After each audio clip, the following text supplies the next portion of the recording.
so I can be free. I take the weight on my shoulders. I feel the sky come down on me, and I can't hold it much longer. Gotta let go so I can be free. Yeah, yeah. Oh, yeah. Yeah, yeah. Hey, it's FT Live with a big group coming at you today on Stadium. Scotty Braun, Todd, Frazier here, AJ Pierzynski, and Adam Jones. We have both AJs today, but one of them just had a birthday. So, Adam Jones, happy birthday, dude. Happy birthday, man. 29, still looking great at 29, man. Just absolutely in 29. your prime. Yeah, 29. That is, I wish, but not 38, and it feels good. I'm enjoying it. I had a great day, and move on to this new year. Hey, do we have our usual where in the world is Adam Jones to run? I'm in Baltimore. That doesn't look like Baltimore. That's not Baltimore. That's definitely not Baltimore. Wow. There he is. Fancy. Wow. Adam Jones, welcome to the party. That's like AJ, what would you rate that on the WWE entrance with the swimmies too? No, he needed some pyro. Adam, you need pyro next time, dude. Oh, wow. For the podcast audience, he just pied a dude in the face like back in the day. Jonesy, take us through the play-by-play of your splashdown experience. What do they call it? I always say it wrong. It's bird pool splashdown. Give me, what's the word of that section? It's the splash zone, and I got my own jersey, Captain Splash. Nice. It was awesome, honestly. It sucked only for one reason. They were going against Garrett Cole, and you're supposed to do it on extra base hits. He doesn't allow many, and runs scored. He doesn't allow me of that.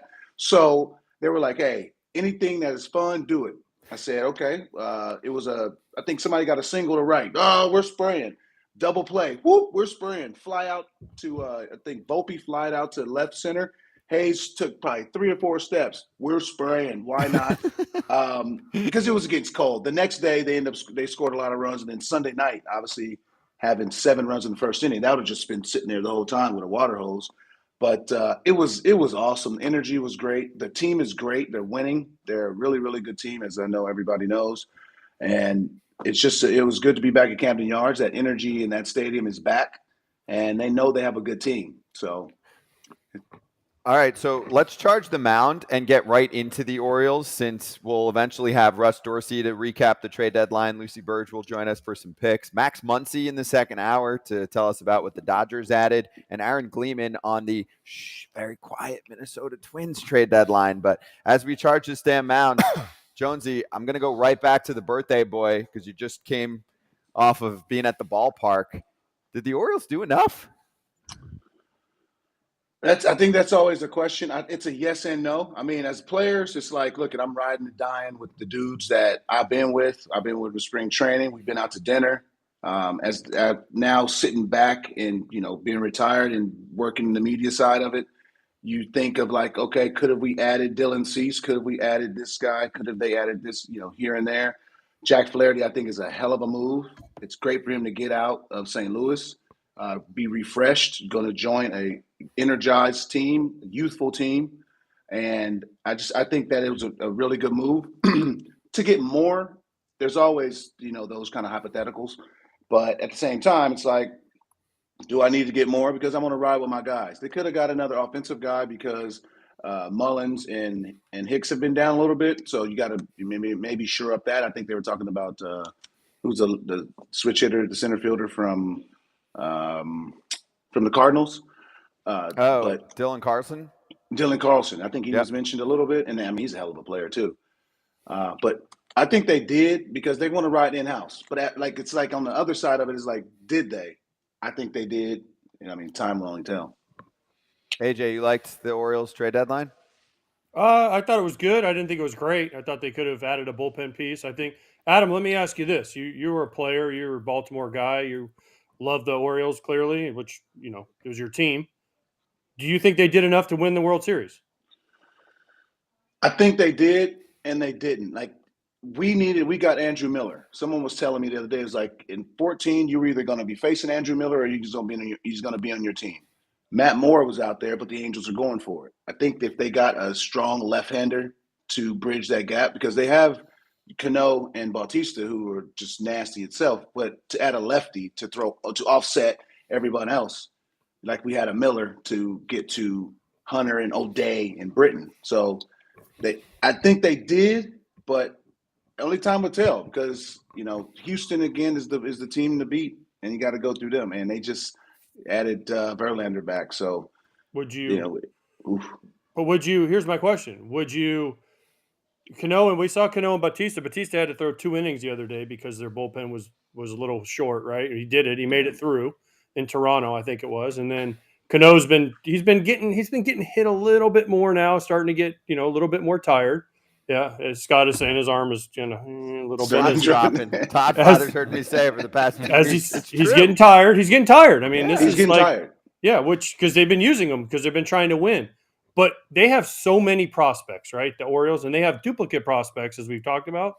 Would you not have liked them to see, go for it? This is your shot. Because honestly, I know the Rangers and Astros made moves, but the AL is down this year compared to other years. The Yankees aren't going to be down forever. The Red Sox aren't going to be down forever. The Rays are kind of right now. They're struggling a little bit. So why not just go all in and say, you know what? This is our shot. Let's take a shot. And you know what? We have duplicate prospects. If you're the Orioles GM, you're Mike Elias. You look at it and you say, okay, we have 2 shortstop prospects. We have 2 third base. We have 2 second base. We have 2 right fielders, whatever it is. Trade one of them, whichever one you think is less, and then try to get that next piece that could possibly, I don't want to say guarantee because you never know, but give you an even better shot at it. 100%. And that's where I was thinking of Cease. He's that, because the control for next 2 years, he's disgusting. He's an ace. He wants to be in that moment. And he slots everyone down to where they need to be. Back in the day, we had Tillman we was running him out as our ace. And if we had one other guy, if we were able to acquire a big name guy, an ace, it would have pushed everybody down a slot to where they go. No disrespect to anybody, but aces are hard to come by in baseball, as you know. And you got duplicate prospects, like you said. So, Cease was my guy. I mean, Corbin Burns was my guy at the beginning, but Cease was my guy. And, I'm sure other teams tried to pry him away, but we got Jack Flaherty over here in Birdland. So let's see what he does, because he's going to have a nice fresh start. Game one. What? Go ahead, Scott. What do you got, AJ? Game one, Verlander or Scherzer versus Flaherty or Kramer or Grayson Rodriguez or Kyle Gibson. Bradish. I mean, right. Game 2, Framber, Evaldi versus one of those guys. Game 3, Montgomery versus it's like, okay, I get it. Their bullpen's great. I get it. They can hit. But it's like now listen, they might do it, but the names on the paper are just so, it's not disrespect. It's just because a lot of these guys are, not a lot, but some of these guys are Hall of Fame names, right? Where they have the pedigree, have done it. So it's all right, if I'm Mike Elias, I'm like, okay, we need to find, and no disrespect Jack Flaherty. Jack Flaherty might be that guy when he gets a new start, but we'll have to see. Cease was the guy for me. I'm saying, that's top end talent right there. My problem, because we have some in the chat that are bringing up Cincinnati too. So I love how they're like, all right, Jonesy for Baltimore, you rep him. Todd Father for Cincinnati. I have the same issue in that they're so damn young, those teams, including their pitching. I worry about them these last 2 months and then in the postseason too. Young, not big names that have been tested, that have been there, that have been through this long of a season. You've probably played with dudes where it's like you get to September and they're like, dude, I'm gassed, right? No doubt. And for the Reds, I mean, not to switch gears, they didn't really do anything. So you think about it. Joey Votto would sit there and say, listen, man, we're all in. Don't worry about it. We didn't need any. He didn't necessarily say we didn't need anybody. Listen, they're grouped together. They've been playing well. I get it. But then you see them what they did yesterday. They lost 20-9. It's like, oh, shoot, maybe we should have picked up another pitcher. So hindsight 2020, I think those two teams should have did something a little bit more. At least the Orioles picked up Flaherty. But for the Reds' sake, another pitcher would have definitely boded well for them. Do we have other winners and losers? That names is easy. Brewers. So the Brewers are a winner or a loser for you? I said they're a winner by getting Yeah. Santana. That definitely boasts their offense and defense. He's a terrific first baseman.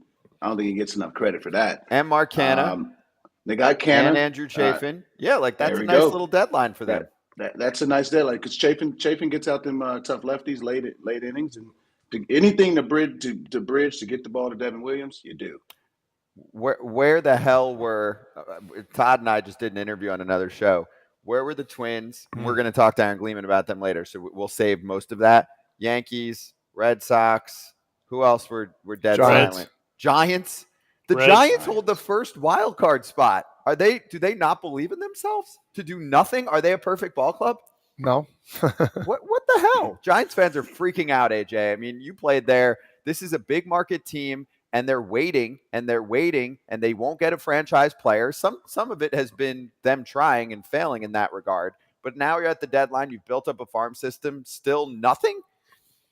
They're in the first place in the wild card, so maybe Farhan Zaidi and Gabe Kapler are like, we can make this work. And they're the king of the little moves, right? They make little tiny moves that equal big production on the field. So maybe they think they can hang on and do this. But yeah, I would have liked to have seen him go out and get another pitcher like everybody else. Find a bat if possible. Bats are very scarce, so it's a weird. It was a strange deadline. There was a lot of trades, but then the Yankees, right? Let's talk about the Yankees. It felt like the Yankees went out and got Kenyon Middleton just to say, hey, we made a move at the end. Like it was the last minute move. Oh, we did something, right? But where was the Yankees move that could get them into the postseason? Can we show that tweet too while we're talking about it that I've seen on here from, and I don't know who this is, but he was very funny. Jay, jobs that are lifetime appointments. Pope, federal judge, White Sox GM, Yankees GM. Those dudes have been there. I mean, Cashman's been there forever. He's been there for like a quarter century. There's a humongous generation of Yankee fans that were not born when he took over. And then obviously, AJ, I think you emptied the tank on the White Sox yesterday, but Rick Hahn, is about to go through his $1 billion rebuild too. Rick and Kenny with him. So Kenny Williams. So I don't get it. I mean, for me also on AJ, back to the Yankees for a sec. How many years does Brian Cashman get? I mean, I know he brings them to the postseason, but when the expectations are high, I also just think in general, holding a job for 20 some odd years is just too long in baseball. Well, you want me to go? Yeah. Yeah. I mean, ask my high school coach. He's been there for 45 years. So the guy's been doing it for a long time. Yeah, there's a lot of question marks going on there. I mean, to figure that whole saga out, to trying to understand, like, who should hold a job longer? Who should be there this long? I mean, you ask the fans, it's everybody wants them out. And I think it's just a lack of not moving pieces. And I think that's the biggest part as a Yankee fan, understanding you got to find ways to get new guys in there if it's not working. And you can say it all. He did. He said we're in it to win it. Cashman did. But yeah, everybody's in it to win it. But are the right pieces there? Everybody is struggling at the same time. There's got to be something that you had to do. You picked up a middle piece in the bullpen. Thought there could have been something more to go there. But we'll see. There's still a lot of time left in the season. Yeah. All right, let's run our first poll question. Then I want to get to those Brian Cashman comments later. We'll do a little that's what he said, I think, in hour number 2, because his comments were very interesting, put it that way. First poll question is, which contender helped themselves the most with trades? You can scan the QR code on your screen. Otherwise, go to watchstadium.com/foul territory to vote. Everything's free 99 as usual. Angels, Astros, Dodgers, Rangers, or other. Like if you think, I don't know, the Braves or the Brewers or somebody else, you can write in if you're in the YouTube chat right now. Let us know. And then Russ Dorsey is going to break down more on the Orioles, the NL Central, and his biggest takeaways from the deadline. We'll kick it around with Russ next on Stadium.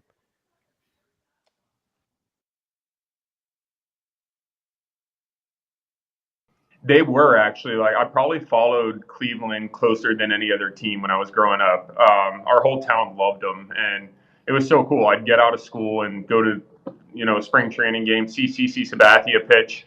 I saw him like right as he was bursting onto the scene. At that time I was a really young kid, but it was so cool. They had such good players back then, like seeing Kenny Lofton, Travis Hafner, so many great players. It was really cool.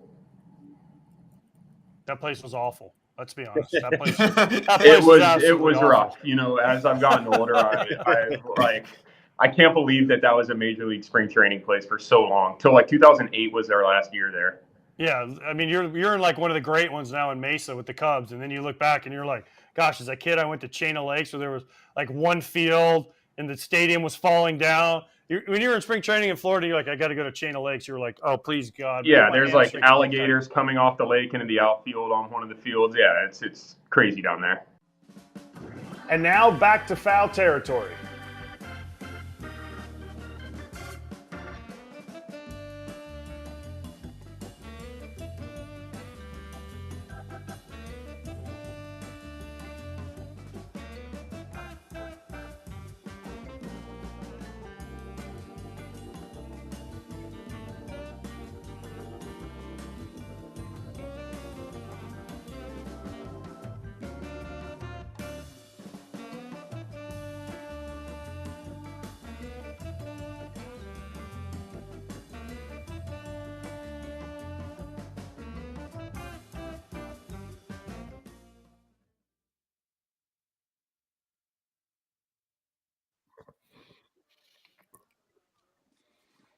Back on Stadium, it's FT Live. Todd, Father, Pierzynski, Jonesy. I'm Braun. Russ Dorsey with us, looking fresh. Russ, happy post-trade deadline season. So first off, I actually just think that the trade deadline itself was somewhat of a dud compared to most years. Look at the best bat that got moved. It's hard to even come up with the best name.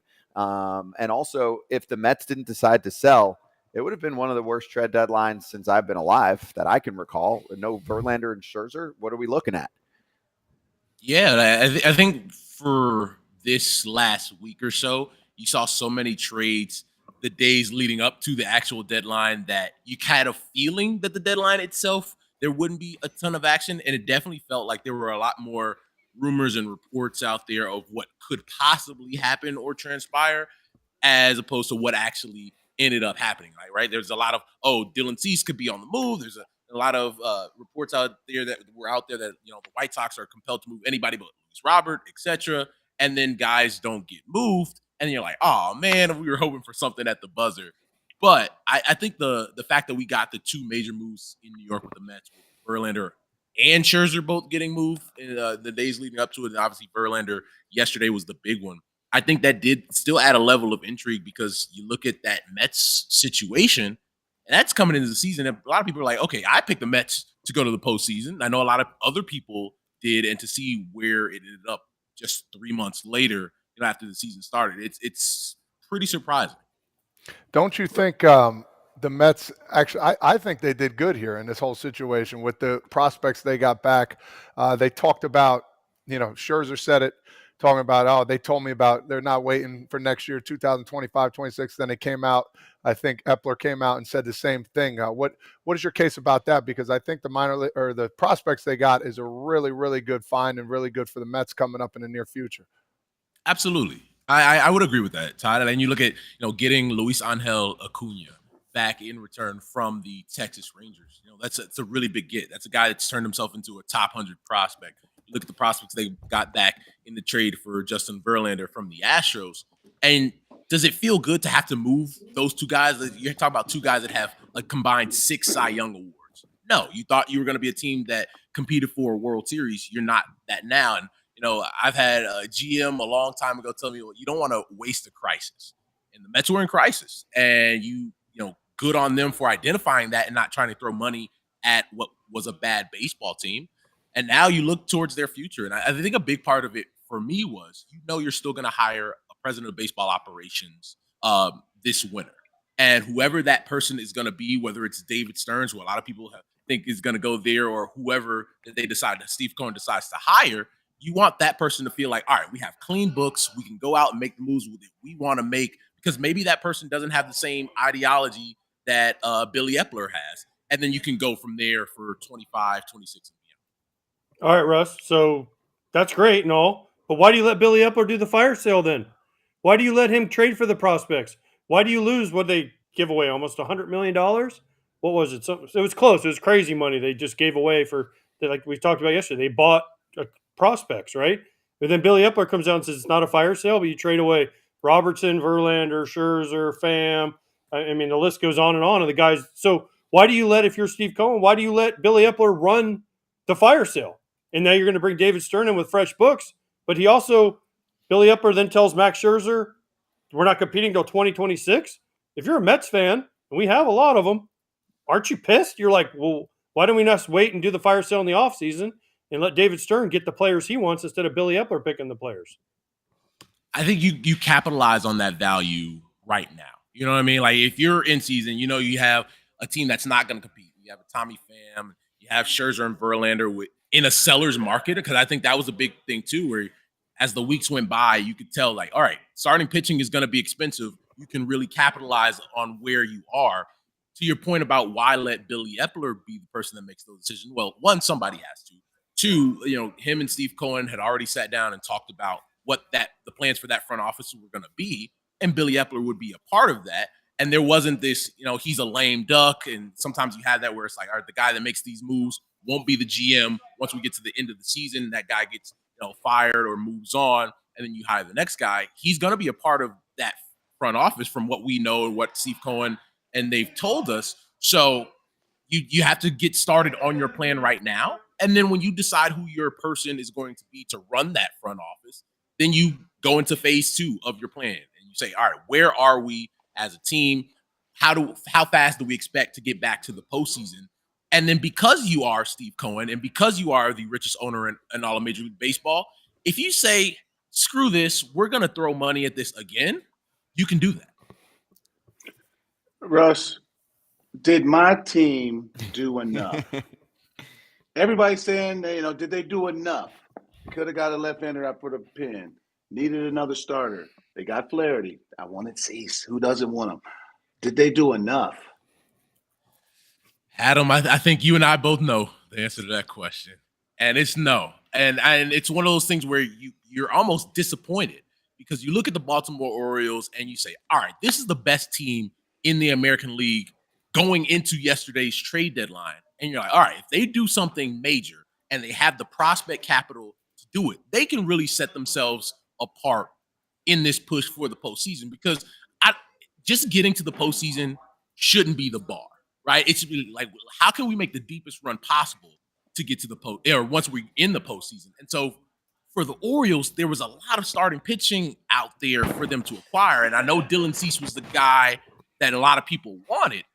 At the same time, there were guys not named Dylan Cease that could have helped them, where you don't have to give up, obviously you're not trying to trade Jackson Holiday, right? I understand that. If you don't want to trade G-Rod, understand that too. But when you build up so much prospect capital because you're bad for a long time, you have the room to maneuver around and package players while still keeping your best prospects to make your team better.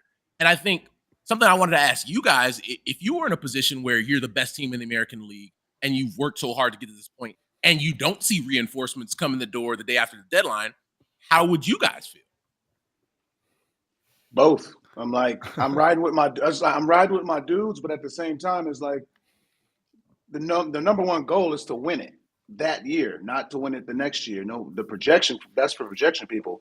In that clubhouse, we want to win it now. And, when you see a couple guys, unfortunately, my career, I didn't get that experience where at the trade deadline, seeing a big dog walk in, you know what I mean? Like Parker coming in, major league. I didn't get one of those. I wish I did. Other guys have, which is great. You guys were part of trades that you guys were the focal point at a big time. So you want to see it, but you still want to ride with your guys, but you want to see them go all in because this is your window. You're still good next year too. You're still young. You're not trading Adley. You're not trading Gunnar. You can give up. You can trade a lot of guys. And they have capital, unfortunately. AJ, would you have talked shit if you were in that position and you're on that team and players went up to you like, yo, man, don't you feel like we should have gotten more? Would you have been like, yeah? Would I ever talk shit, Scott? That's why I asked the question to you. Listen, we used to go up. I mean, we had a little different relationship when I was in Chicago, but we used to go up to the damn GM after the trade deadline and be like, man, what happened? We forget about it? Stuff like that. So, I mean, now we had a different relationship with Kenny Williams. I had more of an open relationship where we could kind of say whatever to him. Most people aren't that fortunate. So, Yeah, I mean, we were definitely in the clubhouse. You said things. I mean, if you were in it and you were like, "Why didn't we go do things?" Teams question that as players because, like Adam said, you want to win. So yeah, you question, man, we could have done more. Now listen, the Orioles got Flaherty. He's a serviceable starter. He hasn't been great this year. His numbers have been better since the start. But yeah, I mean, if I'm a player on the Orioles, I'm thinking if I'm Adley Rushman, if I'm Gunnar Henderson, if I'm Santander, I'm these guys. I'm like, damn, we got a shot here because again, the AL for me is down. Let's make a move. And look, Texas did it. Houston did it. Those are the teams that listen, we're trying to win right now. 2023 is our year, our chance to get to the World Series and win. Let's go, boys.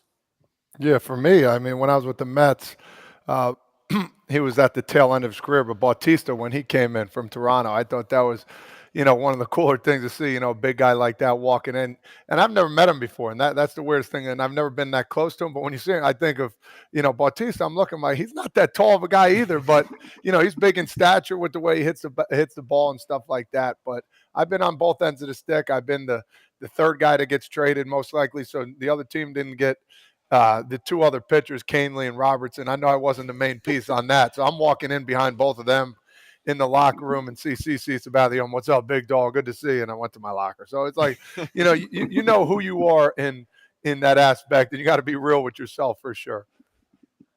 And I think a big part for this, these teams that are young and they're just getting to this point, it's falling in love with your farm system, right? Because you're bad for so long and you're trying to build up this system and you don't want to just be bad for no reason. Like you're trying to acquire players in the draft, international free agency that helps build you up to be a playoff team again. But when you're at a point when you're trying to contend, no, you don't want to give up everything you've built. But you have to say at some point, all right, we're going for it now.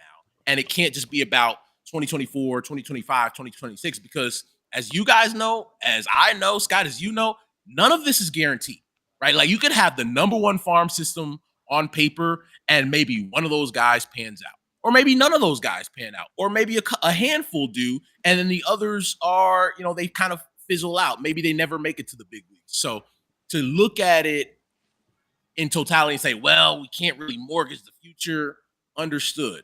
But at the same time, you have to know that half of these guys or more than half of these guys will never be what we think they could. So my next question to you is in the NL Central, I'm going back to the Reds. Unfortunately, they didn't pick up anybody. And they're a team right now that has a really good shot of making the playoffs. Not only that, winning their division. I was a little disappointed, to be honest, which I know they have a good squad. You see that, and then next thing you know, Lively goes out there and they give up 20 runs yesterday. What do you think about the Reds? I just thought they could have done a little bit more. Similar position to the Orioles, Todd, and I think I probably put them in a position where the Orioles were last year, right? Where you're probably a year ahead of schedule. And so to look at their situation and say, hey, this is probably not in our best interest to go for it this year. But if they were in the same position next year, you would say, obviously, hit the gas, go all in because it's your time. I think they have a team in the division. You look at the context of the division, they're good enough to reach the postseason. Because if you look at the Cubs, they made some moves. They went out and got Candelario. You got Quash from the Kansas City Royals. You look at the Brewers, they got Mark Canha, Carlos Santana, but nobody really did anything major, right? And so all three teams, whether it's the Cubs, the Brewers, or your Cincinnati Reds, can make the case that we're still a really good baseball team. And in this division, under these circumstances, we can go win it with 85, 84 wins. Hey, Russ, what do you think on the winning side, right? Like, let's give some love to the teams that did do things. Texas, Houston. I liked what Miami did. I mean, finally, they're a team that's been, rebuilding-ish and quiet for a long time. At least you got a top-end reliever in David Robertson. They tried to patch some holes on offense when, hey, I would have been more critical of them for the offense, but like I mentioned at the top, there was no offense to acquire. So Jake Berger was actually a name that wasn't thrown around anywhere, and this is a dude who's got as many homers as Jorge Soler this year. He's got 25 dingers. So among that group and anything else, who did you like on the winning side? Yeah, I like what the Marlins did. I do think with Berger, as a guy who tore his Achilles twice, to have the season that he's had this year and provide big pop from the right side of the plate, which is not something that's really out there. Like, teams are always looking for right-handed power. And so I did think that was a nice under-the-radar move for Miami, a team that's looking for more offense. But I don't know how you can look at the Texas Rangers and say, all right, that's the big winner, right? You have to look at them that way. You go pick up Max Scherzer, and while he hasn't been the lights out Max Scherzer that we've seen, you have to expect like a guy and a competitor like that is going to go to a winning situation in Texas where they have the offense. You bring in the manager, you have an ownership group that's going to go for it, and not expect that he's going to give you, the best version of Max Scherzer. You go out and get Jordan Montgomery, Chris Stratton from the St. Louis Cardinals. The one thing I'm worried about with the Rangers is they didn't really address a lot in their bullpen, and that could be, the thing that comes back and bites them. But if you look at what they did in totality, even going out and get Austin Hedges there at the buzzer, I think it was a really solid trade deadline for Texas. And another team, the Atlanta Braves, because I think when you look at the National League, there are not a lot of teams that can really challenge the Braves right now and say, we did enough to say we're better than Atlanta. What about the Padres? Are are they in it? Are they a win streak away from getting the last wild card? We know the division is going to be locked up, and Diamondbacks are a team to chase. Also, what about the Padres? Obviously, the Mets are who to talk about. They sold. Seen that. The Padres, they bought. I mean, they bought the 43-year-old Rich Hill. He's older than at this age. He's your age. Still playing. So, like the Padres, like what's the opinion on their trade deadline moves? It's interesting, Adam, because you look at that team and you look at the names and you say Machado, Fernando Tatis Jr., Xander Bogaerts. You have Blake Snell pitching some of the best baseball of his career. That should be a team that is saying, okay, we're going to be a contender for the World Series. That's not a team that you're saying, hey, we're just hoping we can get into the playoffs. But at the end of the day, you kind of are what your record says you are. And they've gotten themselves into such a big hole. You could understand why them selling could have been a viable option. But because of those names, I think if you're AJ Preller, you have to say, we put this team together to win a World Series. We are talented enough on paper to say, hey, if we have a hot month of August, we're right back in this thing. And I think that's where the Padres believe they are, which is the reason they went out and they bought and made a flurry of moves at the deadline. You get Rich Hill, you get G-Man Choi to platoon over there at first base, and you're going to ride it out with that talent. And you're hoping, if you're the Padres, that top-end talent, and they probably have as much top-end talent as anybody in baseball, that wins out at the end of the day. Yeah, I like it. Let's see what the Padres can do. I'm also someone who picked them to win the World Series, so I'm still buying into what they're selling. But I think, if you project forward, they should go on a run at some point for as bad as they've been in close games, 0-10 in extra inning games, the whole deal. So they have not won 3 straight. You know that? No, they've won. I thought they've won 3, not 4. No, 3 straight. No, they've only won 3. Straight. Yeah, that's we're deep into the season. You're right. Hard to believe. Yeah. It's really hard for teams to flip the switch. It's really hard. Right, like we look at that's what made the Phillies last year such an incredible story, is because that team was toast going into the month of June. You fire your manager, Bryce Harper. A couple of days after you fire your manager, is out for a month and a half, and then they're able to flip the switch and play almost 650 baseball the rest of the way, get themselves to the World Series. But it doesn't happen that often, and sometimes you are who you are. So we'll see. On the 2022 Phillies video, whatever it is, or the little highlight reel to the Padres going, let's fucking go. Let's go. But that's why we didn't play. Russ, great to talk to you, dude. We'll chat next week. Thanks, guys. Cheers, man. And hey, before we hit break, I want to remind everyone that Shady Rays is our new partner, and AJ will be rocking the shades as much as possible. He's on the road right now, but he will play agent whenever he can because it's hot as hell right now. And they give you premium polarized shades, and it's not costly. That's the key too here. We're not teaming up with some super overpriced shades. This is an independent sunglasses company giving you world-class product, and they're just as good as those super, super expensive pairs that you might be looking at the store. They also have the best protection plan out there for all of eyewear. Every pair of sunglasses is backed by lost and broken replacements. Hey, Todd, Father, and me, real talk here for one sec, actually. We wear these earpieces. I guess I could say I took Todd's by accident, or his ended up in my bag. Yes. So it was temporarily lost. If you have a scenario like that with Shady Rays, no questions asked. You just hit them up and you go get your new pair. That's amazing. It, right? You don't even, it doesn't even have to be, because I've broken. Have you broken a pair of shades before? Sure. My kids break mine all the time. No questions asked. You just let them know, and they've got your back. That's what makes them so great. So you can also, if you just don't like them, exchange a pair for a new pair for free, or return them for free within 30 days. No risk when you shop. And exclusively for our listeners, Shady Rays is giving out the best deal of the season. Hit up shadyrays.com. Just use the code FOUL, F-O-U-L, for 50% off 2+ pairs of polarized sunglasses. Try for yourself. The shades rated 5 stars by over 250,000 people. And we'll swing back, give you the poll results on which team did the best. Then we'll look at which teams did the worst. And we'll preview tonight's matchups. A lot more trade talk still to go.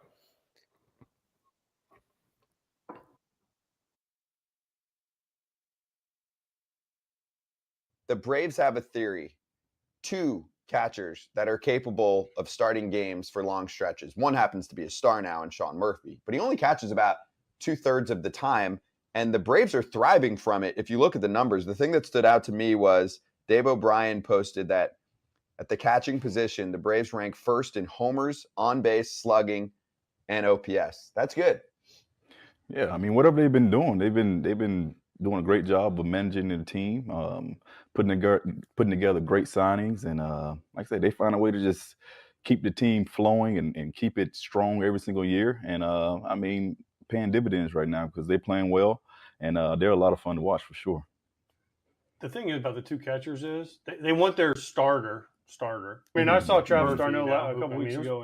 Did you just do starter with quote marks? Because every day now, and he's like, man, either one of these dudes could start. Yes. I mean, I saw Travis d'Arnaud a couple weeks ago in Tampa, and I was making fun of him. I'm like, oh, you're too old to play every day now? And he's like, man, I got the life now. He's like, because I get paid, and Sean Murphy's like the best catcher in baseball, and I play it twice a week, maybe DH every once in a while, come in, hit a homer. Good for longevity, isn't it? But they want their starter, again, I'm going to do it just for you, starter to go like 100 games. Mm-hmm. And then they want their backup to go the other 62-ish.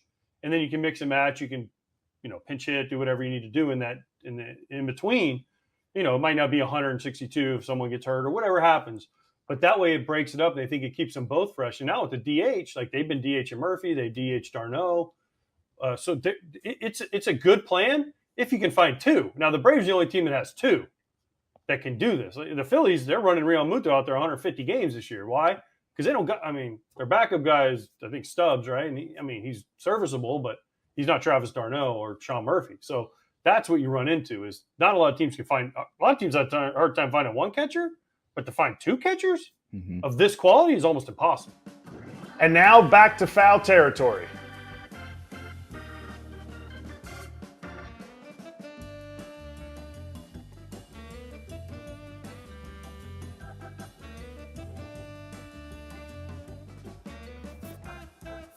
What's up? We're back, closing up the first poll on which team helped themselves the most. And Houston, Texas, kind of back and forth. The Rangers and the Astros. Makes sense to me. Guys agree? Yep. Which one helped more? Just give me one or the other. Rangers or Astros?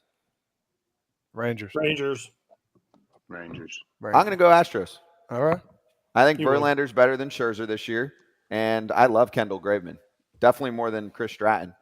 Yeah, but you forgot Chapman. You forgot Montgomery. I understand, but the Astros, they don't need all those dudes. They Austin need Hedges. Quality. Seager's coming back. I'm good. I got my Austin Hedges. His name's Martin Maldonado. So, I don't know. I like the Astros. All right, second poll question. You like the Mariners. I do like the well, now I don't. I liked the Mariners roster, not when they trade away their freaking closer. We can get into that later. Second poll question of the show. Scan the QR code or hit up watchstadium.com/foul territory. Which contender helped themselves the least with trades? That's like the nicest way we can put that. Giants, Orioles, Phillies, Red Sox, or Yankees. We'll give you our answers when we come back. Okay, it's time for a little last-minute game time. So hit up the Game Time app if you're looking for last-minute tickets, like if you're trying to go to a game tonight because the weather is fantastic, at least up here in the Northeast, I think. So if you're looking to grab some last-minute seats, you can hit up that code, too, if you've never done it for the first time, FT Live. Where are we going tonight to catch a game? I'm going to let Todd Father go first because I always like to see if he's picking a game in this area. It is very tempting tonight. No, it's not tempting. I'm going. You're going. Right? I'm going to boogie down. I'm going to see McClanahan and Cole get after it. Could be a low-scoring game, or the Yankees could lose again. Are they going to ever win a game again? I don't know, man. What's But going on? with Cole on the mound, they always have a chance. So I'm going to go check that out. About an hour and 15-minute drive. Okay, AJ. I'm going. I honestly, I mean, that would have been the game, but I'm in LA right now. I'm in LA for the day. So why would I not just drive down the street to see the A's in Dodger Stadium? I can see my boy Lance. I can give him a high five for going out and shoving last night. See my other old teammate Freddie Freeman, give him a high five for a great year. So plus the weather here in LA is great. So how the heck can I say no to a game in LA when I'm already here? Right, and you already know what's going to happen, right? Hey, you say that, but the A's won a series against the Braves. The A's won some series. The fact that you can actually remember when a team wins a series of all of the series they play for the year. But, no, they only win the series against the good teams, though. No, you're right. They play up to their competition. Jonesy, where are you going tonight? I'm piggybacking AJ. I mean, it's the Dodgers do what they do best, and that's win when they need to win and against who they should beat. Gonsolin is really good at home. Freddie Freeman, as he said, I would trust him with a ball on top of my head to not hit me. The only guy I would probably trust to do that in baseball. They're just stacked, and they score. They're just good, man. That's it. I'm riding. All right, so for everyone that's new to the party here on Game Time, you can hit up the app or go to gametime.co to buy tickets. It should not be a stressful event, okay? You should just be able to click into an app, pick a city like this, find your game, look at cheap-ass deals, and make sure that you look for their best price guarantee, which is all over, which means that basically it's called the Game Time Guarantee. You'll always get the best price if you find tickets in the same section and row for less elsewhere. They will credit you 110% of the difference. It's not just baseball tickets, all sports, comedy, concerts, the whole nine. And then you can also make sure you view where you're sitting, which I think will start occurring there. Yes, tilt the phone. Okay. Yeah, I like that. Okay. Just want to make sure there's no foul pole in my way. Hold on. Nope, I'm good. Okay. Yep. I'll take it. Hey. No, that's okay. That's fine. Enough over. We're good. Thank you very much. But make sure you check out the Game Time app and create an account and use code FTLive for $20 off your first purchase. Terms apply. Again, create an account, redeem code FTLive, $20 off. Download the Game Time app today. Last minute tickets, lowest price guaranteed. We'll give you our locks. Who's winning tonight? Lucy Burdge joining us for her bi-weekly appearance next.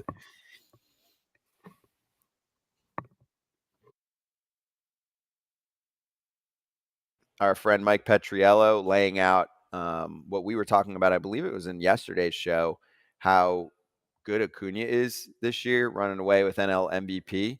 I said the strikeout percentage is down. I didn't realize it was this down. I mean, holy shit. Like he was a mid-20s strikeout guy for most of his career. I mean, he's cut his K percentage in half, striking out 12% of the time, which is insane. That was really the one. If you said to me, hey, what's one thing if you could change anything about Ronald Acuña's game? I was like, well, I'd say he's a leadoff dude, plays great D, he's got an arm, he's got pop, he can run. I mean, he's going to probably lead the league in stolen bases. If he can cut down his strikeouts a little bit, that'd be great because he'll make even more contact. And I don't want him swinging on pitches outside of the zone. I want the quality contact. But, I mean, holy shit, 12%, that's among the best in baseball. I wish I took his advice or whoever told him what to do because my percentage never went like that or just went back up. I mean, good for him. He's an electric player. He's somebody that is going to wow every time he gets on the field. He's their straw that stirs the drink, and the Braves are just cruising because of him. He's the MVP in both the American National League right now. I feel like he's the MVP of all baseball. The stats he's putting up, he's got the arm, he's got the speed. He's going to make me look good and get 70 stolen bases, like I said, before the season starts. But he is that guy that is doing it right now. And Chipper Jones said it best a while back. He's the most electric, Brave to ever come up, and I'm starting to believe it too. He's definitely a lot of fun to watch. I before the season started, I picked him to be my MVP. So, like I said, he's impressive. He's fun to watch. Everything you just said, Todd, spot on. I mean, what else can you ask for from a player? And now back to foul territory.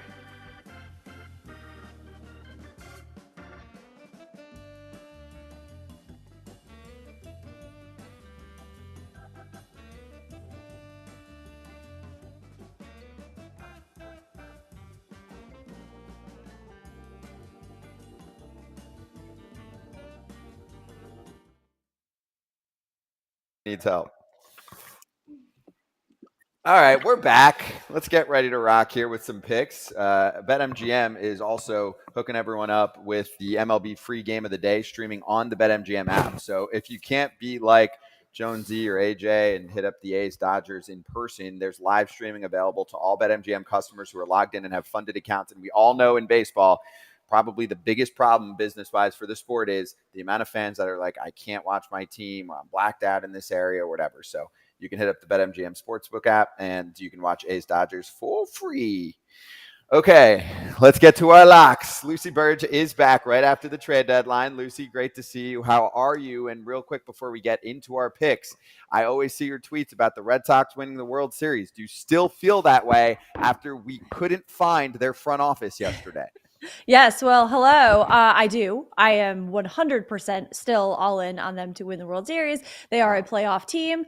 I have no issue with the way Chaim Bloom and the front office handled the trade deadline. I think that what they did was fine. And by inaction, I think was the best action, because the players coming back like Chris Sale, Tanner Houck, Trevor Story, those are their acquisitions. They're better than any acquisitions I saw yesterday. The players that are coming back. Better that, yeah, well, you know what? The AJ, la-di-da, AJ, just going to the Angels game, just hopping over there. That's great. That's good. Not the Angels, the Dodgers, by the way. Oh, excuse me. I'm so sorry. Yes. Sorry. But it sounds very nice in LA. The weather sounds beautiful there. No, I have no issue with it, even though people in the streets are mad. People are just mad online and all over and on TV and radio, and fans feel like that the front office has given up. But I think the opposite. I think what it says is the front office believes in the team that has been assembled, that is currently as is, and as do I. So I am not wavering one bit from the prediction that they will win the World Series. Okay, and it's at plus 3,000. Let's do our locks. Your BetMGM locks for Tuesday. First off, we backtrack. That was our FT heater that we put up, which is hot as hell, okay? We boosted that to plus 200 for everybody, and Eflin hit his Ks. And the Rays won. Kratzy did well. Ks.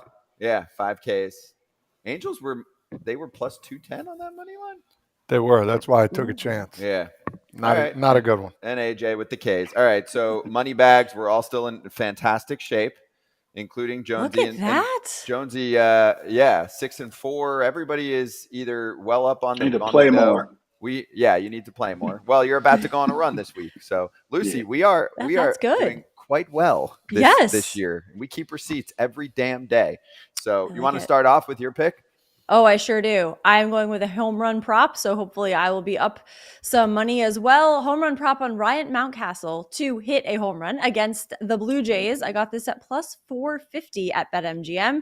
Ryan Mountcastle has 1 home run in his last 3 games and 2 in his last 7 for just 13 this season, but he will be facing Yusei Kikuchi starting for the Blue Jays tonight, and against Kikuchi, Mountcastle has hit 4 home runs in 10 at-bats. That's 4 home runs already. So he has had success against him before. And I think Ryan Mountcastle will get his 14th home run of the year against Kikuchi and the Blue Jays. And basically, I kind of just picked this so I can say Kikuchi because that's my favorite name in baseball right now. And I love saying it as much as possible. So always batters facing him. I love to pick that.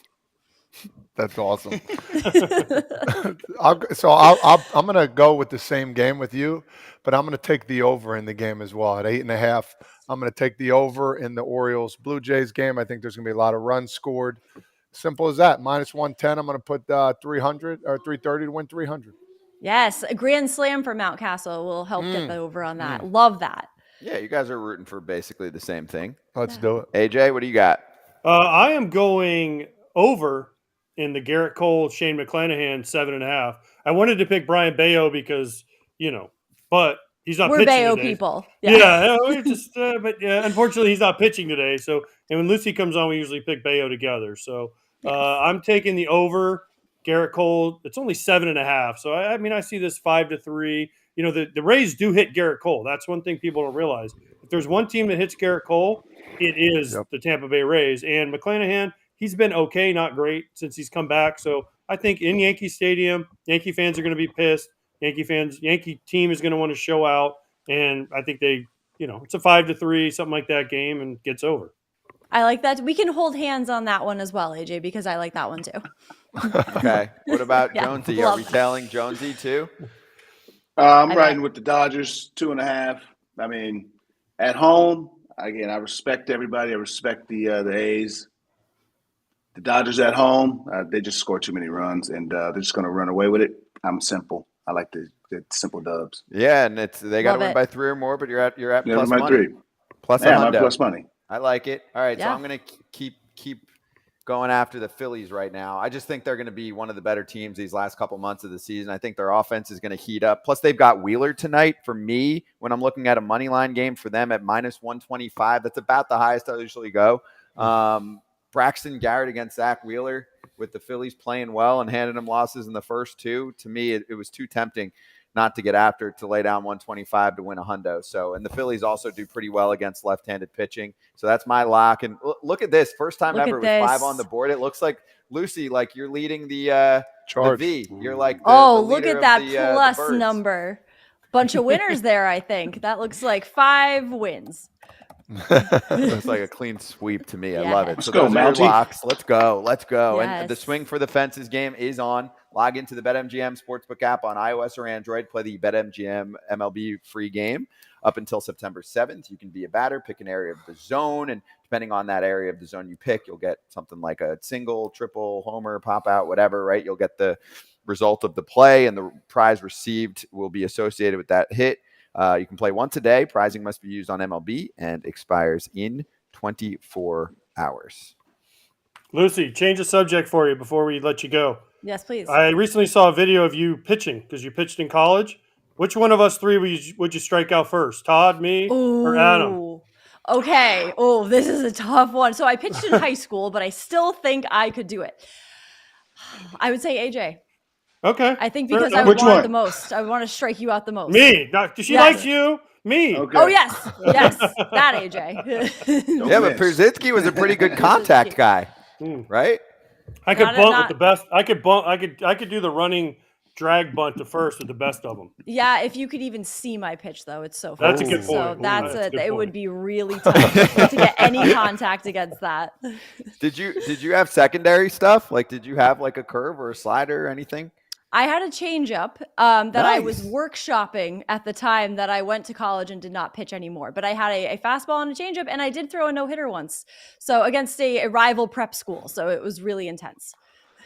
Wow. Nice. All right. I didn't know Prep you had that school. in you. I I missed love By the it. way, prep school. Yeah. Well, yes, it was Miss Porter's against Kent. So Miss Porter's won that one behind me.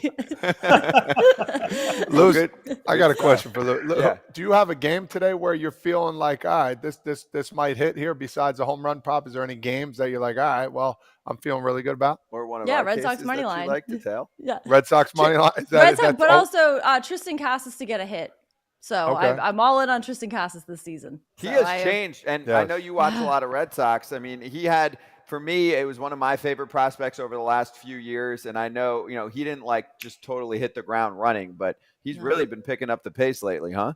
Yeah, they've been giving him a chance, which I think is good. Every day I would be afraid they were going to send him back down or DFA him or something. Not DFA him. Not no, DFA, no. But yeah. Well, I don't know. He has a lot of haters, and he is silencing. He does, and it's especially on Twitter, and it's surprising that, especially because he paints his nails. People don't like that. So I am very happy to see him succeeding because it silences the haters and the clowns and the bozos, and good for we don't him. want And he any of can beat that. the shit out of 99% of the haters. He's 6'6", and he's a freaking truck. He's a beast. Yep. He's a I've had house. two big baseball crushes in my life. Nomar when I was 12 years old, and Tristan Casas right now. Oh wow. Big fan. All right. Hey, I'll give him a shout. I played with him in the USA qualifier. He's a good dude. Oh, look at that. Yes. Yeah, he's a good dude. He's very good pretty dude. quiet, I would say, right? Like he's quiet on Twitter. He has some relaxed. weird things he puts on there every once in a while. Yeah, but, he's didn't very know he's into on the Twitter. evolution of lizards because they're faster now. He can't catch them, but maybe he's Yes. slower. But he just thinks that lizards are faster. we're gonna get him on the show here. That's you have and, to. First and off, you know who's been doing well? Yeah. Jaron Duran, man. That kid is he was on the same team with us. The guy could fly. He's playing a great center field. He's spark plug. He's scoring on wild pitches, basically. yeah. He's a roller coaster. He's like a wild child because sometimes you'll be like, Jacked. You'll be I like, love Duran, don't do that, right? Like he'll try to take the extra base, or he'll go lay out for a ball that he was 3 feet away from. But you're like, all right, it's fun to watch because then sometimes he gets to it. That's How do you why get I so like big? him. Different kind of prop. I like Jaron Duran over 1.5 hits, runs, and RBI. Ooh. So he needs to get over 1.5 of all of those combined. Okay, got it. That's what I'm All right. experimenting with, and it's Scott. going well. Scott, you get on me for when I used to bet on the White Sox. Man, wow, Lucy bets on the Red Sox. Betting with her heart, not with her head, as used to tell me all the time. Well, Scott. that's why, Classic gamble mistake, lady. Yes. And also, But it's working because if the team wasn't good, it would be it would be kind of a tragic scene. But I think it's working so far. Justin Turner, also another one, bet him to hit home runs after home run. It's working so far.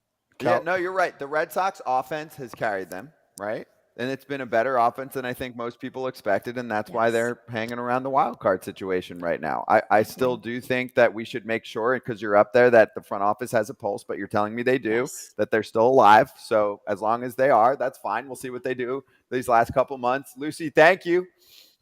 Thank you. Get your brooms out, guys, because I think we're going to sweep tonight.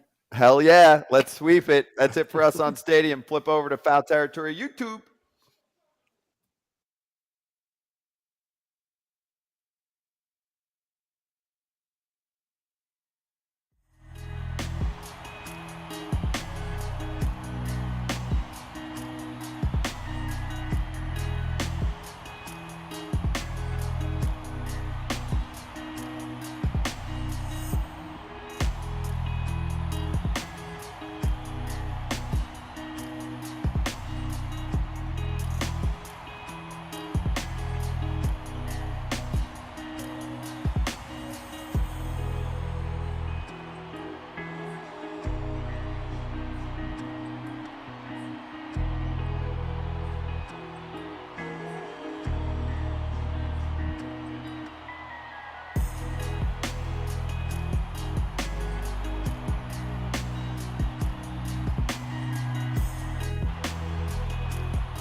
Gotta let go so I can be free. I take the weight on my shoulders.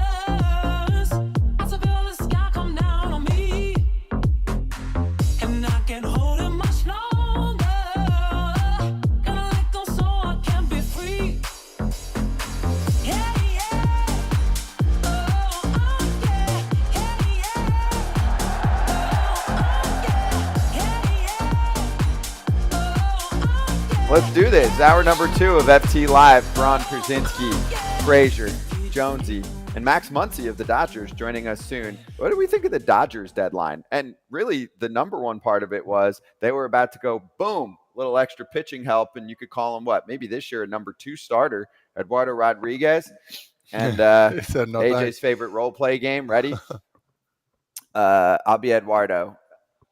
You want to call me? Anyone want to call me? Yeah, hey, Tell me I Eduardo, got traded. what Hey. the fuck are you doing? You don't want to win? Why aren't you coming to the Dodgers? Quick. Hey, AJ. No, I don't enjoy winning. Actually, though, AJ, wait, ready for this? I do love winning. I'm having a pretty solid year. I'm going to opt out after this season. And I told the team I signed with the Tigers, that I wanted to be on the East Coast or the Midwest. I've got some family stuff that I've been dealing with off the field. So screw you. Shouldn't have given me my 10-team no trade list. And I'm not going there. Bye. Yeah, well, guess what? Hi, this is the Dodgers again, and this is now AJ Hinch and the GM of the Tigers. Hey, guess what?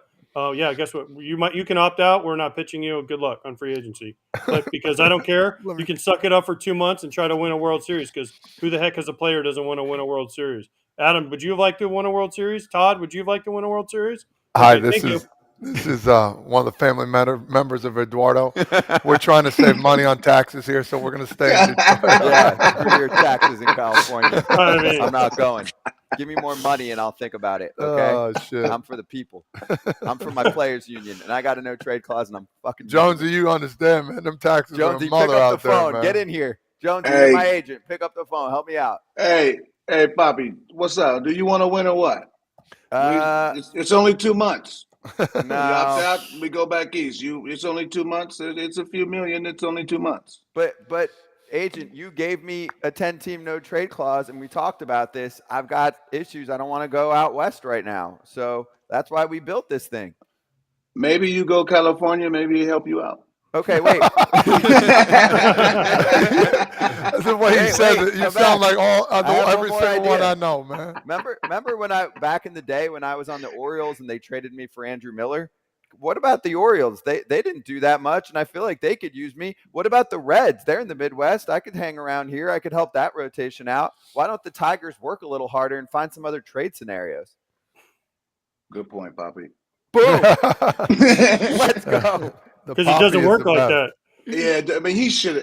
Dodgers was. I mean, again, I don't know the full blow of it, but how do you not want to go win? I mean, that's like if you can go somewhere that is like saying we were all in every single year. That is the team to go to.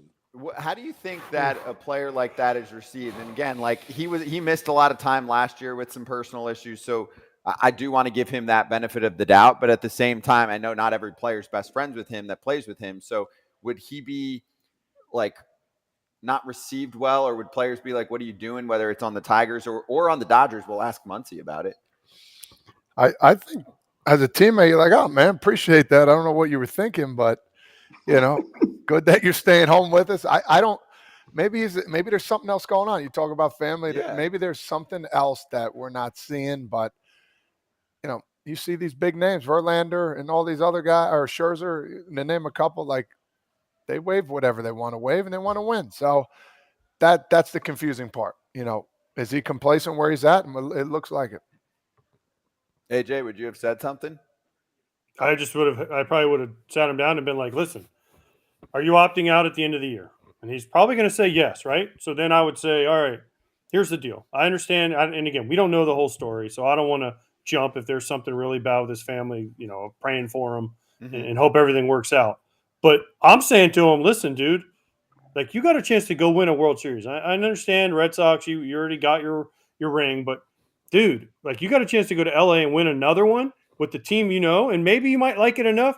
You're making enough money. You can move your damn family to Los Angeles. They got great stuff out in Los Angeles too. They got great, whatever you need out there. So I'm thinking like maybe you don't opt out. Maybe you stay in Los Angeles for the next rest of your contract, but you ain't going anywhere in Detroit this year, and you might not be going to Detroit anywhere for the next couple of years. So I'm thinking take the shot, but if he wants to do it, listen, it's a personal decision, and I feel for the guy. It just sucks that it got out, right? Like it shouldn't have gotten out that he turned down a no trade clause.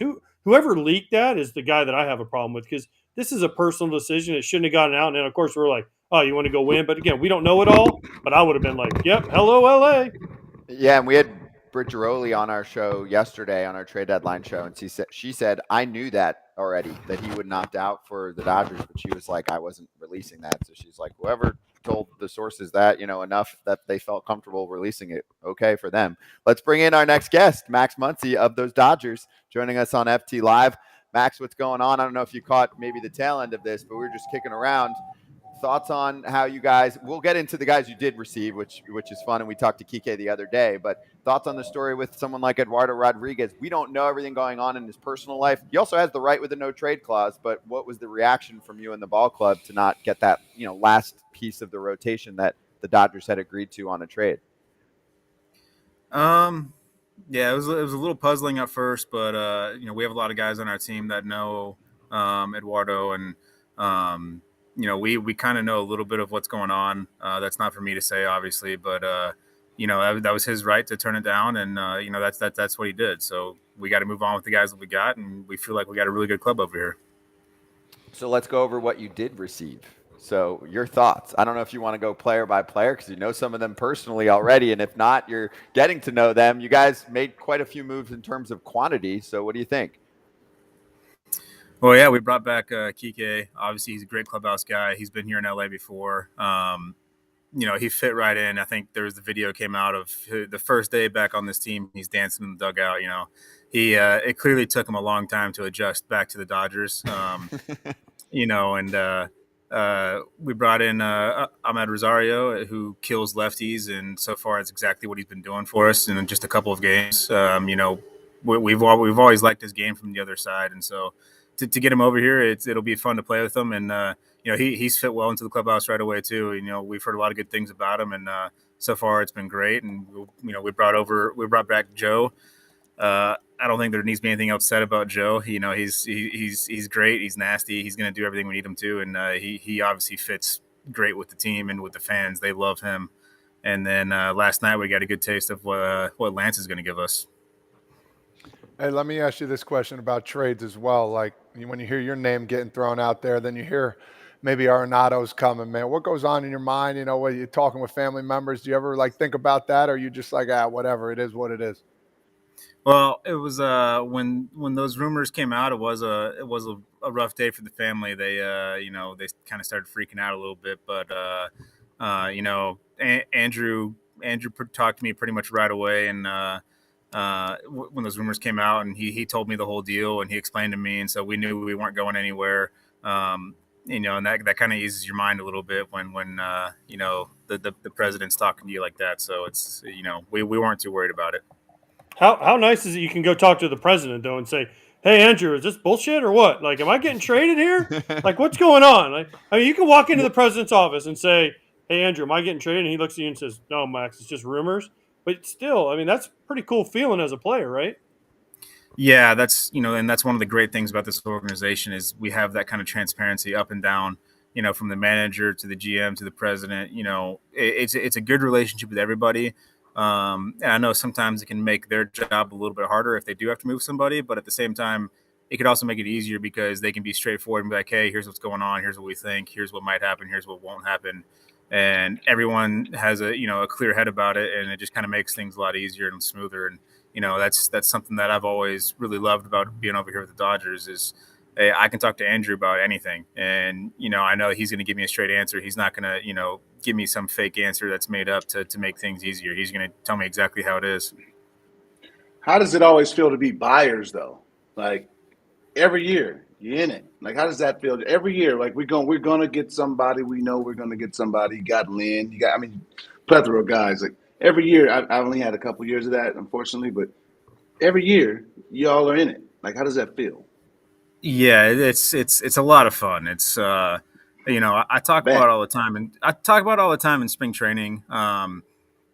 Every team has the beginning of the year speech saying, "Oh, our goal is to win the World Series." Yada yada yada, whatever else they say. Well, over here, that's actually a reality. Every single year, the goal is to win a World Series, and we're going to be in the playoffs every single year, and everyone just buys into it right away. And so it makes it a lot of fun. This time of year is always interesting for us. We see who we're going to add, and it's been the same every year. It's been a lot of fun, and we always add pieces that make our team better. And sometimes it's not always a big splashy piece, but it's someone that comes in and immediately just makes our team, complete. Talk to me about seeing Lance Lynn coming to the clubhouse, man. He's a specimen, isn't he? He's such a good dude. His energy as well, man. Talk to me about just seeing him for the first time, like up close and personal. It was great. He awesome dude, and obviously I don't know what was going on over there in Chicago, but it kind of almost looked like there was a couple years added back to his life when he came into the clubhouse. It was just I think a nice breath of fresh air for him, and so last night he went out and dealt pretty good for us. I know there was a couple solo home runs, but I thought he looked really good overall, and I know he's only going to continue to improve on that.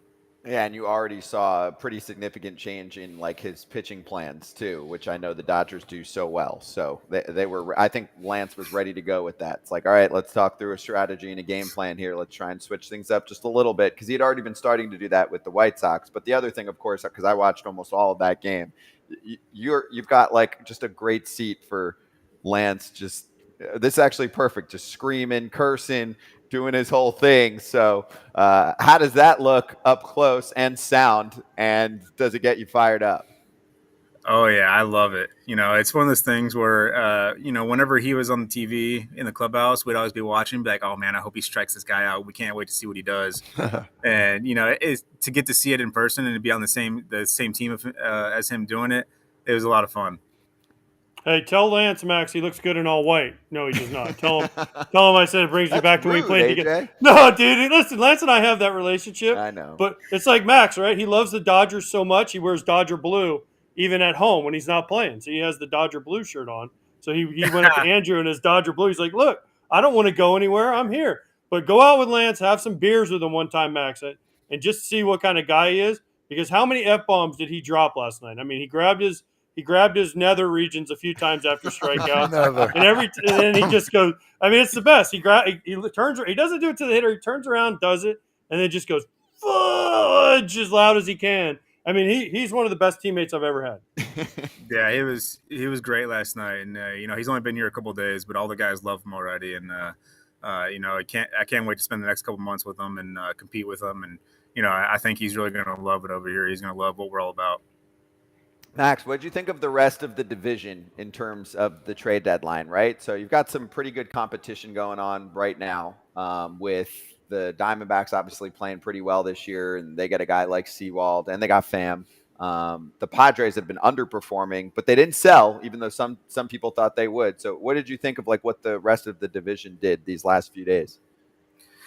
Oh, the Diamondbacks, they're a very tough team. They're very young. They have a ton of speed.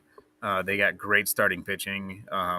If they had a fault, it kind of felt like it was the bullpen. So them adding in, Paul Sewald, that's a good addition for them. That definitely, completes them a little bit.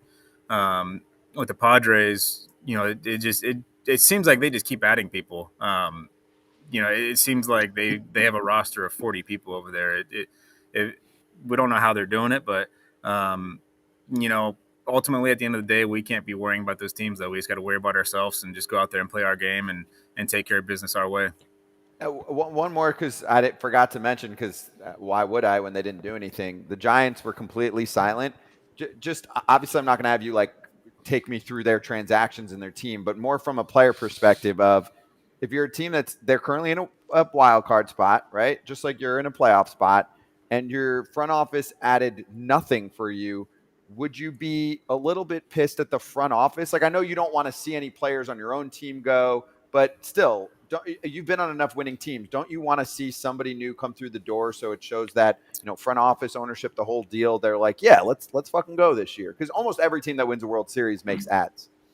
I think it can go one of two ways. It can either really piss guys off, or it can give guys a confidence boost, because that's something that we do a lot of times is instead of just adding people, we tell our young guys, hey, we think you're better than anyone else out there that we could add. That's why we're not making any moves. And so, sometimes it can give those guys a real confidence boost, and they'll be like, oh, I'm here to help this team win. They want me. They need me. I need to go out there and perform. And they go out there and start playing a whole lot better. So it can go, either way on that. And, we've done that in the past where we haven't really added any names, and it's giving guys some confidence boosts. And, we've come out the second half and tore it up. So I'm looking on the schedule here. Your next 12 games, out of those 12 games, the 10 of them are with teams under 500. It's basically go time here to kind of take off. Is there anybody in the clubhouse or anything that kind of steps up and says, hey, listen, we're almost at the end of the year. These next 10, 12 games are big for us just to kind of separate ourselves a little bit. No, we take things one game at a time, and we always, we have all of our meetings and stuff, but we always say it doesn't matter who we're playing. Obviously it matters who the pitcher is, so you can have a game plan, but it doesn't matter who you're playing. You got to go out there and play your game. You got to execute the things that you need to execute.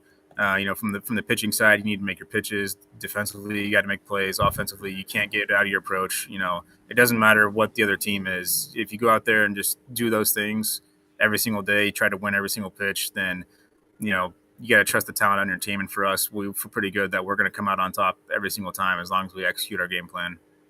Man, Max, you are just so like Dodger answer. It's great. I love it. Okay, so you have two guys on your team, Freddie Freeman, Mookie Betts. They do the. Have you done it yet? Well, there it is. Right? Yeah, I think I've done it a couple of times in Texas. Yeah. Okay, and do your hips move? Mookie and Freddie kind of Kike, obviously. Kershaw is more like me. He doesn't really have the rhythm down. But, like, which one are you? Are you one of the good rhythm guys or are you a bad rhythm guy? I think the whole point of it is to make a little bit of a mockery out of it. So, whatever you feel like looks the worst might be the best answer on that one. Because it was Freddie having a good time at the gala dancing to Usher. And so, obviously in that type of situation, it's not always going to be the most fluid. And so that's really the whole point is to kind of, just make a mockery out of it. And Freddie's okay with you guys mocking him? In his Louboutins? It was his idea, I think. In his Louboutins, does he still wear the Louboutin sneakers every road trip with the spikes and all that stuff? I have seen him wear those. He doesn't wear them every time, though. Okay, all right. He's graduated, so tell him congratulations for me when you see him. He signed a big-ass contract, AJ. He can buy a few other pairs now, I think, too.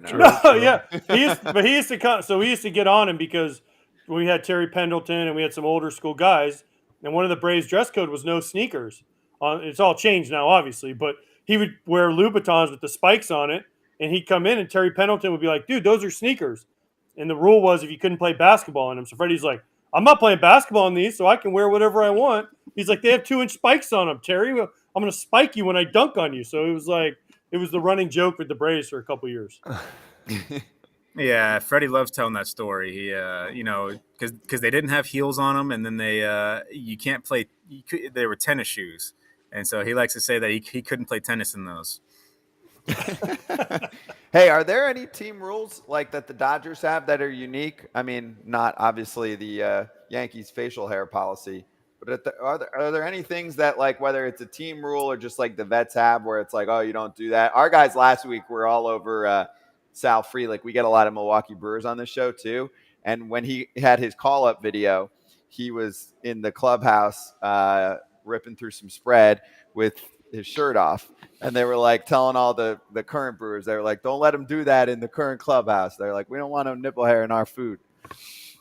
No, I don't know that we have any unique team rules. I mean, obviously we keep it pretty loose over here, and that's always been our thing. If you have too many rules, rookies come up and they feel like they're so tight that they can't perform. So we like them to feel comfortable. It's really more just don't do anything that's embarrassing to yourself or to the team. Be yourself, but obviously, keep it reined in a little bit. And I think it's hard for guys to get way too out of line when you come in and you see the way that Freddie or Kirsch or Mookie is handling themselves. You obviously don't want to do anything that they're not doing. And, when you have a full clubhouse of guys that are doing that kind of stuff, then it's pretty easy for the rookies to come in and see what's going on and just follow suit. Yeah, and I think Mookie feels the same way. So we had him on recently, remember, and one of the parts that I thought that was pretty interesting was because we didn't even totally go there, but he got into it on the Red Sox and how he left there, and he was like, I thought I'd be there forever, and he was like, I don't know, LA, traffic, other side of the country, and he's like, actually, this is perfect. I'm so glad I ended up here. Do you feel that with Mookie? Like, especially, I guess, when he first came through and now that he's been with the team for years? Because, I mean, he had like this pretty genuine like smile and like kind of relief almost because it's such a different place too, Boston and LA. Yeah, I think I do think Mook loves it here. It's it fits him well, fits his lifestyle well. He's he gets to do a whole bunch of stuff off the field, and then obviously you get to come to Dodger Stadium every day, and the fans love him, and he's getting to play multiple positions, he's getting to do all sorts of stuff, and I think it's been a very comfortable place for him, and on top of that, he's getting to win, so it's hard. It'd be hard for him to complain about it. Hey, Max, when you see Mookie today, I was there when Mookie first got called up. He wasn't up there for a week with the Red Sox, right? We're sitting in Fenway Park. It's before a game, probably 20 minutes before a game. A random guy is in the clubhouse, okay? He walks in, grabs a Bud Light or something out of the cooler, and's like sitting at the table in the lunchroom, just eating food.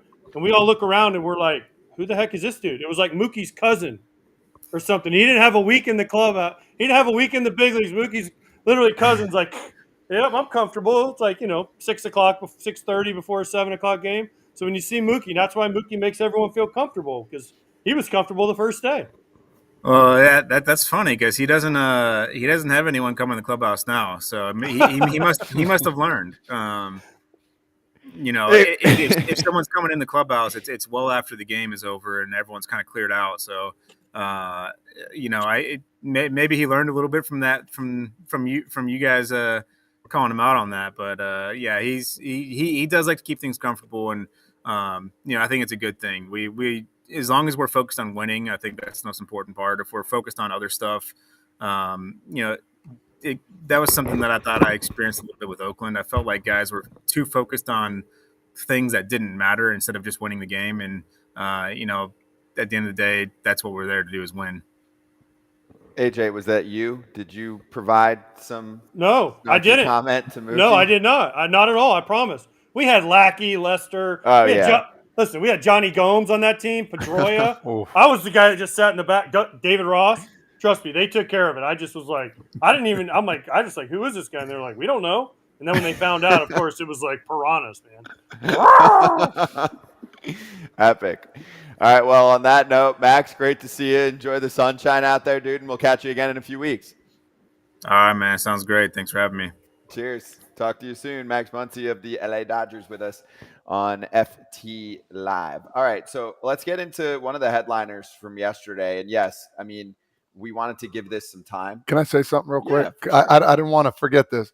So when talking about youngsters coming up, I always, Adam and AJ, you can vouch me on this, you can agree or not. I always thought that there should be like a booklet for a young kid that came up, just for like little things like where to sit on a bus, like what to wear, how to tip, like these kind of things when you come up, because I didn't know, like when I first played, like when I got out of the hotel, I wore a T-shirt on the first road trip, and Arthur Rhodes was like, yo, big man, get your ass back up to the room. Put a damn collared shirt on right now. And I'm like, damn, I didn't, you know what I mean? Because Muncie we were talking about it. And I remember, and I was so shook after that. I'm like, damn it. I'm like, nobody told me how to wear, what to wear. I was writing stuff down, where to sit on the bus, how to tip people, when and where to go. Like, I didn't want to be around. I just honestly wish, like a rookie, I guess you don't need it now, but when we played 10 years ago, I wish there was a pamphlet that helped me out along the way, man. I don't know. I just thought about it after we talked about it. Yeah. Listen, Todd, you think you're old. Think about coming up 25 years ago. We had to wear slacks. We couldn't leave our hotel room if we weren't in slacks and a collared shirt, right? Not jeans. Yep. Not like a golf shirt either. I'm talking like a button-up collared shirt, like a one you would wear like under a suit. Those were the rules. Like, you couldn't do anything. And again, but the way it was told to you, it wasn't told like you said, like a booklet or something. It was just like you would mess up and then they'd berate you to a point where you're like, oh gosh, okay, well, I don't do that anymore. And then you do something else, right? Or you sit in the wrong spot on the bus. But nobody would tell you. Mm-hmm. Whereas now I think guys are better at telling guys, hey, listen, this is certain seats and this is where you do and this is how you act. And I think plus there's obviously less rules than what there was. No doubt. I mean, I remember, I think it was LaTroy Hawkins or somebody told me a story where they had to wear a red sport coat everywhere they went. And it didn't matter if they were walking down to get coffee in the morning. They had to have the red sport coat. If they were caught without this red sport coat on, it was like fighting time. Oh, boy.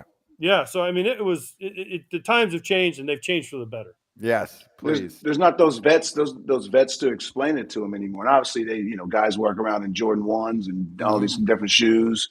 But I had Macklemore for me, and he was just still to this day he wears slacks in a t-shirt in a collared shirt. Still to this day, that's just ingrained in the old school. And when I got called up, I had Beltre and Raul Ibanez, who at the time seven jeans were the 7 for all mankind. Remember when that was the fad of those jeans? Hell yeah. That and a 7 diamond shirt. Those two, I've seen Ibanez and Beltre just wear those consistently. I'm like, that's probably the way I should probably dress. And I did that. I just wore jeans and a collared shirt my whole career because I seen those guys. It's All right, true. well, It's maybe we'll amazing. do a how-to video or something. Well, I'll start the booklet up and we'll pass it around. Hey, let's kick around what happened last night. I want to make sure we give this some love. It's time to Pop Off, presented by Cereal Pop. I got little Fruity Pebbles next to me today because Framber Valdez did his freaking thing. Okay, actually, that make FR Fruity Pebbles. FR Framber. FR Frazier. FR Frazier. Yeah. And how about a no-hitter for Framber, under 100 pitches, domination of the Cleveland Guardians. To me, also, I think it was fitting that on the day of the trade deadline, when the Guardians kind of punted, right? Like they got rid of Josh Bell. They had already traded away Savali. They sold pretty hard. Yep.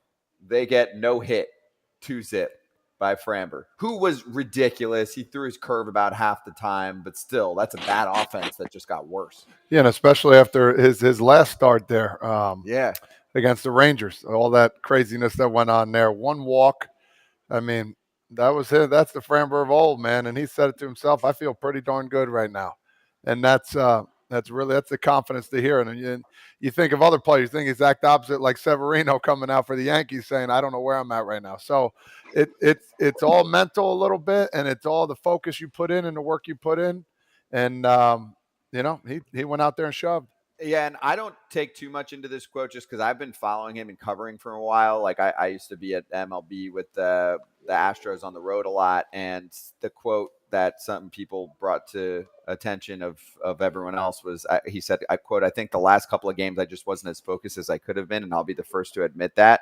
AJ, he is like brutally honest to a T, and he'll say like he's big on the mental component of the game and how sometimes it's just like hard for him to like feel all the way there. Nobody, I know you guys will tell me, none of you guys can tell me that you felt the same way from a mental standpoint. He's not even talking necessarily about off the field. He's just saying like, oh, like I just felt the focus today, So that's how I look at it because he has a mental skills coach and he's just big on like thinking about game plan, focus, not, letting up on one pitch where, suddenly he feels like he just kind of wasn't locked in. You can speak to this way better than I can. Well, Scott, first of all, I want to say this. Congratulations to Framber. Congratulations to Martin Maldonado also, because the catcher gets overlooked a lot of times. But you made a joke when I said Austin Hedges to the Rangers. You're like, well, the Astros have him, Martin Maldonado, right? Martin Maldonado might be the most important guy to the Houston Astros. Ask Dusty Baker why they didn't want to go get Wilson Contreras last year. And if you ask Dusty Baker, you ask an Astros guy who the most important person Martin Maldonado needs to take care of, it'll tell you Framber Valdez because he's the guy that can control him on the field. Watch him go out there. Watch him control the game. Watch the way he handles Framber Valdez. It is art. It is perfection, the way he handles him, the way he keeps him focused. So Martin Maldonado and Framber Valdez, way to go. Great job. And I don't think he gets enough credit for the way he handles that pitching staff. Mm-hmm. Do you want some trivia, Jonesy? We'll see. And if anyone knows the answer already, then don't play along. But Martin Maldonado has now caught 3 no-hitters. He is there are 2 catchers ahead of him in that department. Okay. There are 2 catchers. Thank you, AJ, that have caught 4 no-hitters. And they both, none of them, they're not playing now, but they played in the 2000s. So it's not like we're going way back in time. Do either of you guys know? I mean, I saw the tweet from Sarah Lang, so that's why. Is AJ one of them? No, I am not. Not AJ. I am not. Nope. Veritek? Yes. Yeah. I just threw that out there. Veritek? Oh, that was good. Okay. Yeah. Veritek is one. The other one's tougher. What team? Or did he play for a No, I bunch? can tell you the team, the Phillies. Darren Dalton. No. Go later. Go later. It was Chooch. Yeah. It was a dude like Ruiz. Yeah, Chooch had a Ruiz. good run. True, Very true. And nice. he caught some studs, with I mean, Philadelphia. So he did Hamels, and I remember Hamels. Yep. And obviously Holidays. Yep. So Who he had a else good threw little no run hitters there. Pudge. Who what? Who else threw no hitters there? Well, I don't know. AJ, are they combined? Combined count. I think combines count. Oh, combined. Oh, okay. combined. Yeah, I mean it's no hitter. Right. Okay. Because the Yeah, Astros Varitek. have a Let's couple go, baby. combines. Varitek's weren't combined though. He had Lester, Buchholz, right? Mm-hmm. Who are the other ones he had? Nomo against your Orioles. Low. Adam. Derek Lowe. Derek Lowe. Derek Yeah. Lowe. So Yeah. those are his 4. Well, good shit. And the last thing I'll say on this for Framber is the day that they acquire Verlander, he's like, no. I'm the head honcho. I'm now. the Hefe still. Okay, I'm the number 1 on this team. Guess now. what? No, Guess what? If you're starting game 1, guess who's getting the ball? Framber. JB. No chance, dude. Unless he just Framber. completely poops down his leg, it's going to be Justin Verlander. Dude, Framber was way better last year in the World Series. I promise you, Dusty's going to say, game 1, JV, go get him, big boy. All right, everyone in the chat right now, let me know. You going Framber or JV game 1? Visit cookiepopcandypop.com. Enter code foulball for 20% off. All right, let's get back to our trade deadline conversation, and we're going to focus on a team that we just we're concerned about at this point. We can't find their front office anywhere. We've had this with a few squads. So let's bring in our next guest. I've been reading him for years, back to his days when he wrote for Roto World, now writes for The Athletic, covering the Minnesota Twins. You can also catch his very popular Gleeman and the Geek podcast, covering those Twins who were just eerily quiet. Aaron Gleeman joins us right now. Aaron, since you're on the scene there, have you seen Derek Falvey and Thad Levine, both really nice guys who are usually pretty good interviews, but I don't know where they are right now? Yeah, we did a Zoom with them after the deadline, although it was very strange to discuss with someone moves that they didn't make. It was like, so why did you not like any of the proposed offers to you? Why did, but one of the things that he said that I thought was strange maybe was that it wasn't so much the cost prospect-wise to acquire some of these guys that turned them off, but it was that a lot of the teams that they thought would be sellers, and I'm guessing, Cubs, Angels, teams like that, maybe Padres, ended up pulling back guys and becoming kind of buyers in that spot. And that maybe left them in a situation where negotiations that they had been having ended up not coming to fruition. What do you think the biggest need for the Twins was? Is there a certain need that you said they had to get this or they're going to be in trouble? There was 2 spots, and that's the weirdest part is, some years people want you to go out and trade for a frontline starter, cleanup hitter, something like that. I really feel like the fan base was just saying, add some kind of decent, setup caliber reliever, a 7th inning guy, and then add a right-handed hitter who can play the corner outfield and put up, an 800 OPS against lefties, because they have the worst OPS in baseball against left-handed pitching, and they're trotting out corner outfielders, Gallo, Kepler, Kirilloff, guys like that, who are lefty on lefty that doesn't really give them a chance to do anything. And so, talking to Falvey a week and a half ago even, he seemed to kind of be on that same page. Is like, we're going to look to add some complementary players, maybe some bullpen help. They did trade Jorge Lopez for Dylan Floro about a week ago, but after that, they did nothing. And I thought I had a relatively low bar for what I was expecting them to do or counting on them to do, but they managed to not even hit that. Aaron, as a Twins, you're a Twins fan, and I know obviously I played in Minnesota and have a lot of friends. Like you said, they weren't asking for the world. They weren't asking to go out and get a Verlander or Scherzer. They just want somebody that didn't strike out 4 times a game, right? So has the Joey Gallo experiment been a failure? Has this team – Kepler's been better, right? And they're all calling for Wallner to get more at-bats. But what is – listen, they're in the weakest division in baseball, the American League Central. They're 2 games up, and they're barely over 500. I get that they're moves, but shouldn't there be more pressure now? And I hit on this yesterday. 7 years now, Falvey and Levine have been there, right? They haven't done anything. When does it start to when you're saying, okay, is it Rocco? Is it Levine? Is it Falvey? Who is it? And when will the Twins fans get their blood maybe is the right question. I can tell you the fan base is certainly getting more vocal about that this season. I think last season, the fact that they were in first and then just kind of fell apart down the stretch. And, this division, like you said, this is not a good division. And it makes it tough to kind of evaluate how good this team actually is, or how much they should be buying, because realistically, they didn't make any moves. They could easily just win this division anyway. I mean, Cleveland made themselves worse in the process. So it's tricky, but I agree with you. I mean, it's been 7 years. They took over for the Terry Ryan-led regime, which was like 2 decades basically, and they've improved in a lot of areas. But I think the worry is that they've kind of settled into that mediocre zone which sometimes can be good enough in this division, but hasn't been good enough for the most part. They haven't made the playoffs since 2020. Can they beat Cleveland? Yeah, absolutely. That's not a really tough test. Cleveland's been below 500 all year. But to me, it is strange that, you sign Correa to this big trade, this big deal. You go out and trade for someone like Sonny Gray. They tried to trade for Tyler Mahle last year, guys who are going to be a big part of 2023. And then you're sitting in first place at the trade deadline in a weak division, but you're unwilling to even invest, C-level prospects to beef up the rotation or just add a complimentary bat. And then you mentioned Gallo. He was really good for about 3 weeks.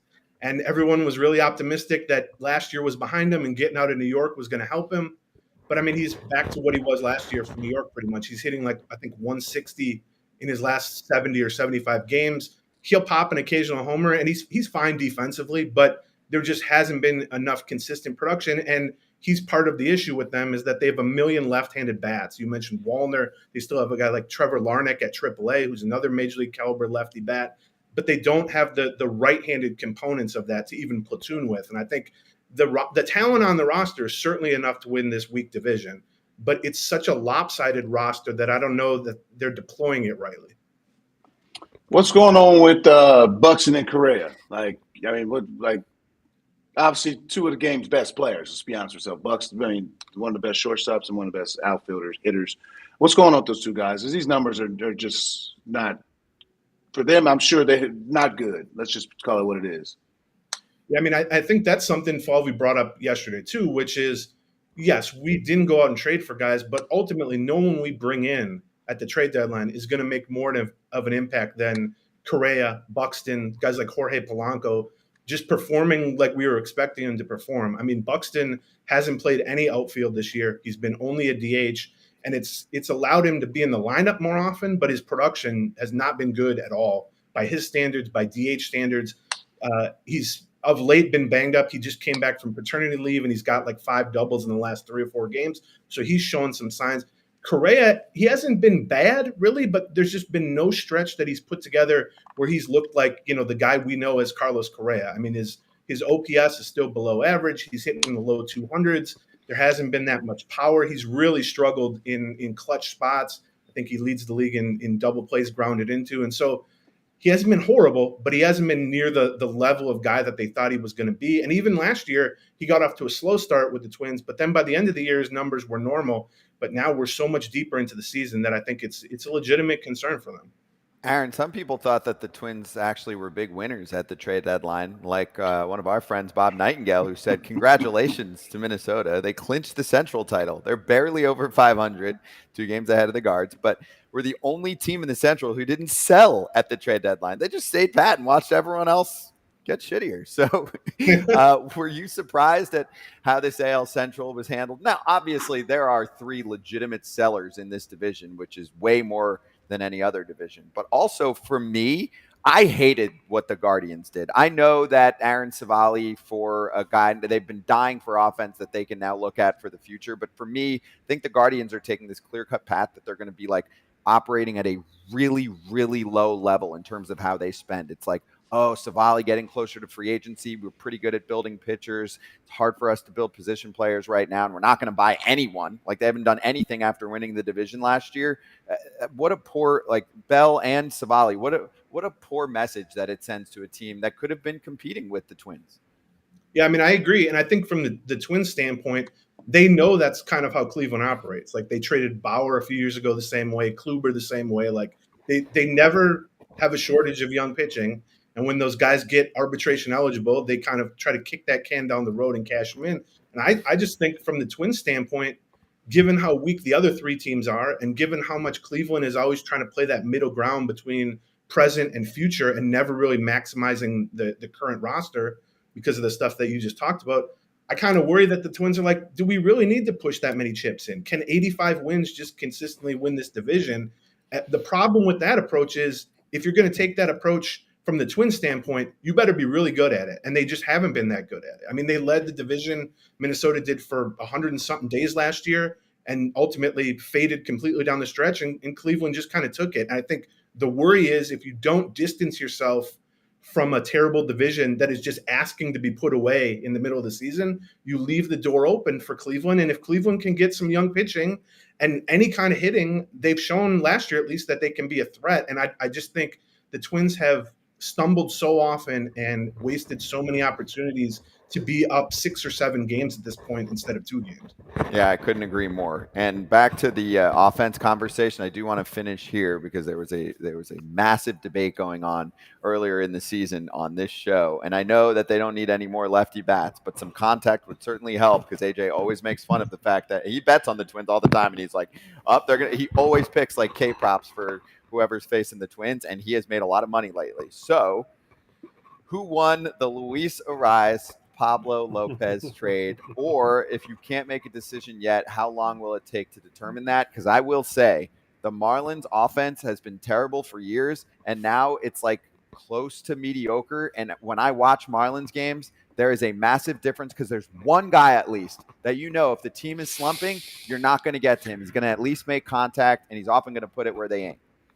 I mean, first of all, I loved watching Luis Ariz hit. He's a good dude. He's an amazing hitter. He does it in a way that no one else does it. So it's just like you said, when he's up third in this inning, it's something to look forward to. And my take on that is, as long as the dude you traded is hitting 385, it can't be a good trade. Now, someday you can look back at it and say it's a reasonable trade. I mean, Pablo Lopez has been decent for the Twins. They ended up extending him for 3 more years. They're definitely happy to have him in the rotation. And, you said about the Marlins that their offense is finally somewhat decent. I think the Twins would make the case that their rotation is similar and that they've had a terrible rotation for a decade now. And thanks in part to Lopez, their rotation has been decent. But right now, it's really hard to argue that the Twins haven't lost that trade. They've lost quite a few trades, but I still think they like the idea of having Lopez fronting their rotation for 3 or 4 more years, particularly with Sonny Gray and Maeda being impending free agents this year.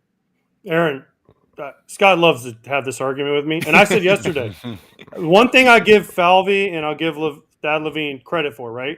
They went out and looked at what they did last year, okay? They couldn't get at their starters past 5 innings. So they went out and tried to get guys that can give them length. Now, Joe Ryan, Ober, Lopez, and Sonny Gray have done that for them. The problem is their offense has disappeared like we talked about. And I don't think – listen, you put Luis Ariz in there, it doesn't make – as big of a difference, I think, as Scott wants to say. Yeah, he's a nice piece and he'll get on base, but he doesn't steal bases. His defense they didn't love, right? If he was playing first base for him. So I think, honestly, I know we're going to say because he's hitting 380, the Marlins won. But for me, the Twins made the moves they thought they needed to make to compete with Cleveland. And let's not forget, they're in first place right now, and they honestly have the clearest shot to win the division. So in my opinion, both teams, this is one of the few trades where both teams kind of got what they wanted to get. Unlike the Giants trade of me for Booth Bonzer, Francisco Liriano, and Joe Nathan.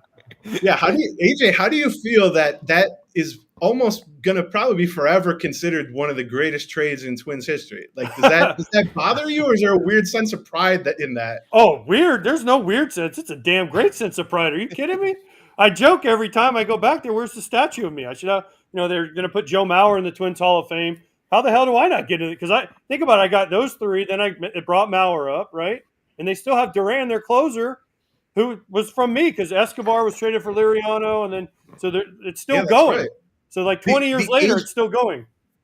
The AJ Pierzynski trade tree just has endless branches. The entire success of the Twins over 50 years is going to all stem from that. I feel like if they retire Joe Nathan's number, there should be a little card next to it that has you giving a thumbs up. Hey, I played a part in this too. That's right. I love that. Great way to finish. Hey, Aaron, thanks for joining us, man. Great to have you on for the first time. Appreciate you and everything that you do out there in Minnesota. Thanks for having me on, guys. This was fun. Yeah, same here. Aaron Gleeman, you can catch him. We'll post a couple of these clips on our Twitter, of course, and Gleeman and the Geek podcast, and also what he writes in The Athletic. Good, clean fun there on the Twins' lack of doing anything. We'll get to a few other trade conversations. Let's swing over to our baseballer viral hit of the week. Miami's getting a lot of attention by us lately, and rightfully so, even on a situation like this. So we have a streaker. Do you guys see him, by the way? He was already on the field. Now he's up in the Clevelander Lounge, the little party area. Okay? Baby. It's like watching a horse race. There's no sign of security at all. This dude was on the field, and he hopped over the wall, got up there, figured out, oops, trapdoor, can't get through there, went through. Now he's running there. At one point, there was a security. Oh, he almost got him. Didn't get him. Not even close, though. Look, this dude's the freeze. Look at him go. Pretty fast. He needs to race the freeze after he gets out of jail. I don't know if they caught that guy. I wrote the comments are phenomenal. I want to start with mine because I actually made the list for once. I was like, John Fisher hiring security for the Marlins too, I guess. Because I don't know if you guys remember, there was an Oakland A's fan or an Oakland A's dude who was on the field. And they didn't even stop him. They just were like, all right. But crickets. Yeah, crickets. And some people saying. I think they did catch him. You do? I think they did. Eventually, I think they did. I don't know. I would assume. I'd like that security in Oakland. That security in Oakland underneath. They don't play underneath. They ain't gonna chase you out there, but underneath, he got the chokehold. Oh yeah. We have one guy, Cheesy P. Can't be a streaker if you got clothes on. Maestro, the hero Miami deserves. Coach Valeda, hard to blend into the crowd at a Marlins game. I'm waiting for the comment. He could have just went to the Clevelander and just put some paint on him like they have down there for the ladies that are dancing down there, man. Just paint him up. He would have blended right in. That's right. Jonesy, you see him out in the outfield there, kid. All the time. I missed a few pitches. Yeah, I was gonna say, if they were going for a distraction, which is what they were trying to do initially, and there's a lot going on there. Yeah. And it's loud. Do they still have the music pumping loud? I haven't been out there in that area for a game in a while, but did they have the music pumping out there loud when you were out there? Or no? It's not that loud anymore. They've lessened it. In outfielders you can hear it, but if you're in the dugout, you don't hear it. You just see the lights and be like, "Dang, I wish I could go out there." Hey, they switched you guys remember they switched the bullpens, don't forget. Yeah, they did. Because the home bullpen was there. Now they're back the way they were because it's not called the Clevelander anymore. But I remember we went in there and the home bullpen was there, and they switched them because they said all their guys were distracted. So they switched them, put the visitors there. And I remember warming up the pitcher before a game, and you were looking, there was like a glass wall behind the pitcher, and there's girls dancing on tables, jumping in the pool. There was a little pool out there. And you're like trying to watch the pitch, and there's people back there doing the LA Dodgers dance, on the tables. And you're like, can we turn this down just a little bit, please? I'm trying to get ready for a game here. I love it. It's a great distraction. And yeah, I mean, Mark behind the scenes telling us that he was caught eventually. Okay. There you go. Told you. Sad. But true. But true. All right. Well, that's it for your baseballer viral hit of the week. They've got their merch flowing through. They're good friends. They do awesome content every day on IG, bsblr.com. If you want to grab a shirt, a hat, the whole deal, check it out. All right, let's swing back to the trade conversation for the last 10-ish minutes that we got here. Bryce and a few others I see that have asked about Yankees deadline thoughts. Okay, so here we go. Let's play That's What He Said, because I want to read the quotes from Brian Cashman that had me dying. Okay. Cash said that they went in as opportunistic buyers and opportunistic sellers and eventually became cautious buyers because team wouldn't meet their price for players. So they decided basically to try a little and now said, we're in it to win it.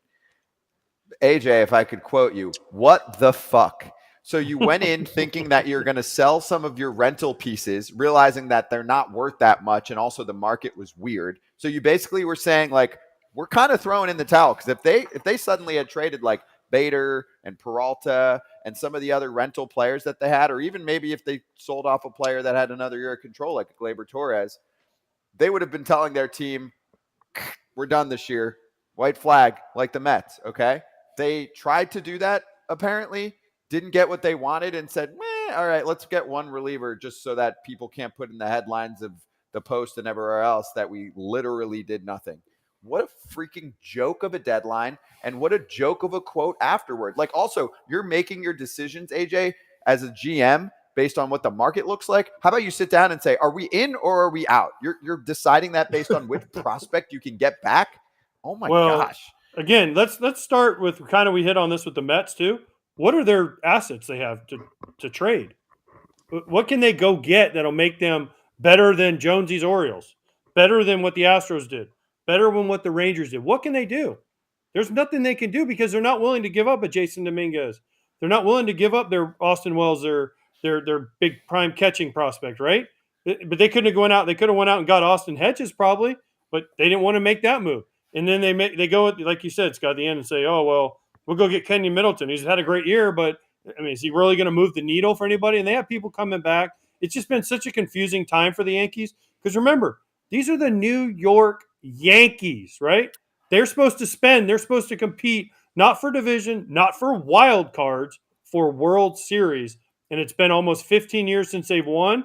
And Brian Cashman, we've talked about it, is feeling the heat. Aaron Boone's feeling the heat. And the players are feeling the heat. So it's time for them to put up or shut up. And they didn't do it yesterday. And that's why Brian Cashman's comments were so strange. Yeah, I don't get that. It's very strange here. Another bad quote. Cashman was asked if he regretted not coming into the season with a more established left fielder. Quote, it's been one that we've tried to upgrade. Getting your hands on it is the more challenging aspect of it. Said they were constrained by a budget, so they relied on what they had. What? Is there Jonesy? I forgot though, because you guys were part of the players union. Is there a salary cap in baseball? Not that I've heard of. Are the Yankees some owners struggling? Have you been to a Yankees game lately? Because I have, and there's about 45,000 out of 45,000. Yeah, they're a cash cow. Again, me as a kid, just hearing the Yankees, that when they wanted something, they just got it. Yes. Now it's like they're acquiring it. They're in on it. All these weird sayings instead of just getting it. You're saying, with left fielder, we need a budget. No, you just go get the guy you want. You have the money. You're like, yeah. Again, I don't know their books. I know it's the Yankees. I know they make a lot of money. They're good. Everybody does. They're good. Their books are fantastic. Good. Profits I bet. galore. Trust me. But it just, Buck taught me is like you can't always count on prospects. You can always say prospect. That's all great. We were all prospects. We turned into great careers. Majority don't. You can't always hold on to them. If you're trying to win in the big leagues now, and I get it that you don't want to potentially harm for 3-4 years down the road, potentially don't pay the bills. Win now, the Yankee fans will be happy. And again, like Baltimore's going crazy right now. Yankee fans are on the opposite, which is fantastic. But it's like because expectations are completely different. Like AJ said, the Yankees we win the division. So we went to the wild card. You say that to a Yankee fan, that's fighting words. Mm-hmm. It's World Series or bust literally in for the Yankees. And they didn't do nothing. And they count solely on Judge for everything, which is very hard to do. And I know he's playing through some injuries right now, but you can't solely just count on him. You had to go get somebody. Unfortunately, you got the capital, you got the money, real money, not just capital and players. Also, I know we talked about this earlier, and yes, there have been contracts handed out that they regret now, or trades. Stanton, Donaldson, Hicks, LeMahieu. I feel like ownership is punishing Cash a little bit. Like, yeah, we can spend, but when we've given you that leeway, you're not spending it wisely. So we're taking that away from you a little bit. We're going to put you on a little bit of a budget right now. So my answer to that is you don't have to have the same front office for decades and decades. You don't. It's ridiculous. Switch it up. Give someone else a chance. Hey, which trade or which acquisition has hurt the Yankees the most financially now? Stanton, Donaldson, Hicks they're paying to play in Baltimore. Garrett Cole, who's been great for him. They signed Rodon, right? What about DJ LeMahieu, who hasn't been good for a few years now? Mm-hmm. I mean, they've kind of boxed themselves in here, and they don't know how to get out of it now. And then they just signed Judge, which they had to do. Mm-hmm. So it's like, which one of these moves that Cashman made listen, we all remember when Stanton was traded from the Marlins after signing that deal. I mean, Derek Jeter was like, woo, pop the confetti, because We just saved $300+ million, and now he's a DH at best when he can play, right? I think that maybe that's part of it too. Like we made all these moves and pickups and free agents. Like, do I want to make another one and all of a sudden look bad? Yeah. You get all They of a have sudden. buyer's remorse. Yeah. Oh, well, you did this, but it's bad. Now again, I made another mistake, or I don't know. He probably had a lot of opportunities to do things, and in the back of your mind, you're like, should I pull the trigger or not? I'm not in his shoes, but at the same time, they've definitely had a lot of talks going on. They've picked the wrong guys too, because there's been plenty of free agents that they should have had serious combos with. Freddie Freeman, Bryce Harper, Manny Machado. Those dudes still look pretty damn good. Yeah. So they've made bad moves. Just saying. Also, Ken Rosenthal gets into this in Fair Territory, which is out right now. YouTube, wherever you get your pods, throwing that out there. Boom. Yes, episodes every Monday, which there was a Monday app, but obviously he had to do one post-trade deadline. So there is also a fresh Wednesday episode. You can check it out on our Foul Territory YouTube channel, or you can go to our Foul Territory feed or the Fair Territory feed. It's all over the place if you want to check that out. 2 more minutes before we get to slap hands. I just want to kind of finish up our trade deadline conversation here. So I'll read a couple other quotes from teams that we've talked about. And we gave a lot of love to the teams like the Rangers and Astros over the last 24 hours for the activity that they did. Here's Farhan Zaidi of the Giants.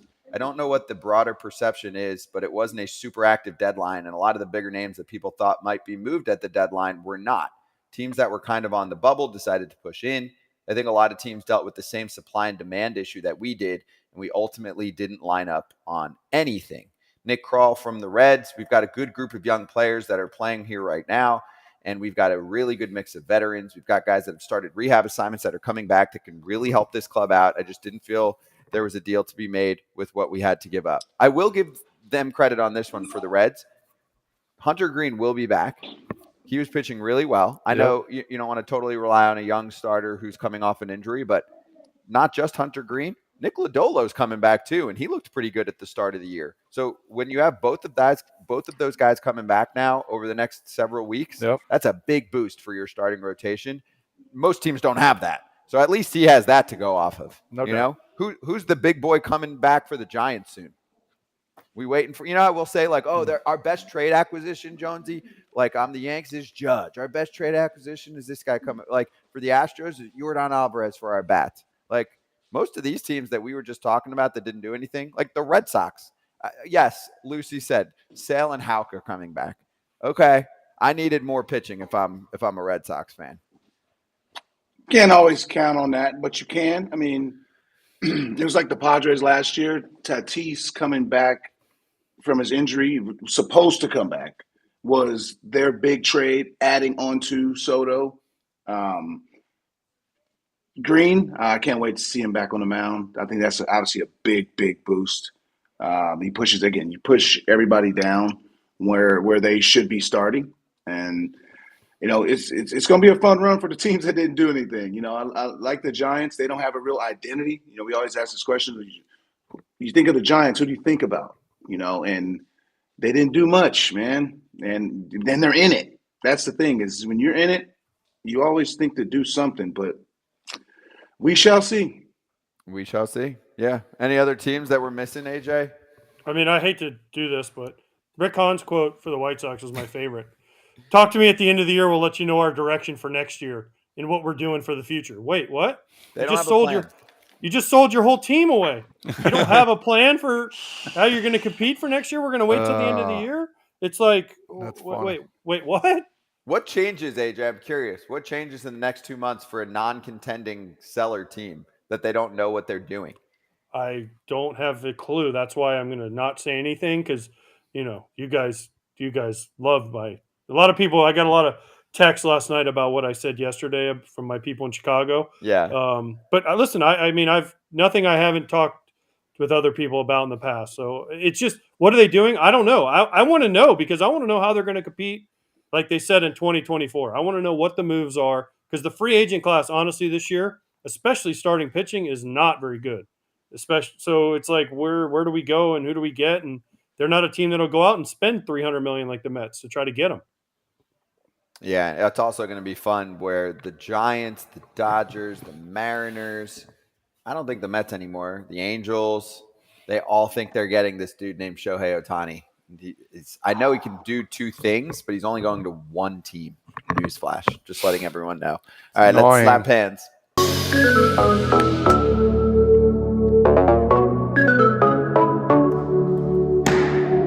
Oh. That was right down in play, big dog. That was down. Damn. That's usually I need AJ to catch it, and Kratzy didn't give me a good frame, John. Let's show this Graham Ashcraft, who's a starter on the Reds, playing a little rock paper scissors action. That's what we have. Graham, can we play rock paper scissors for some seeds? Yeah.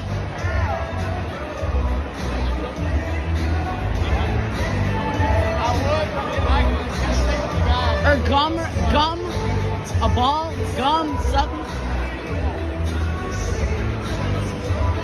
Come on.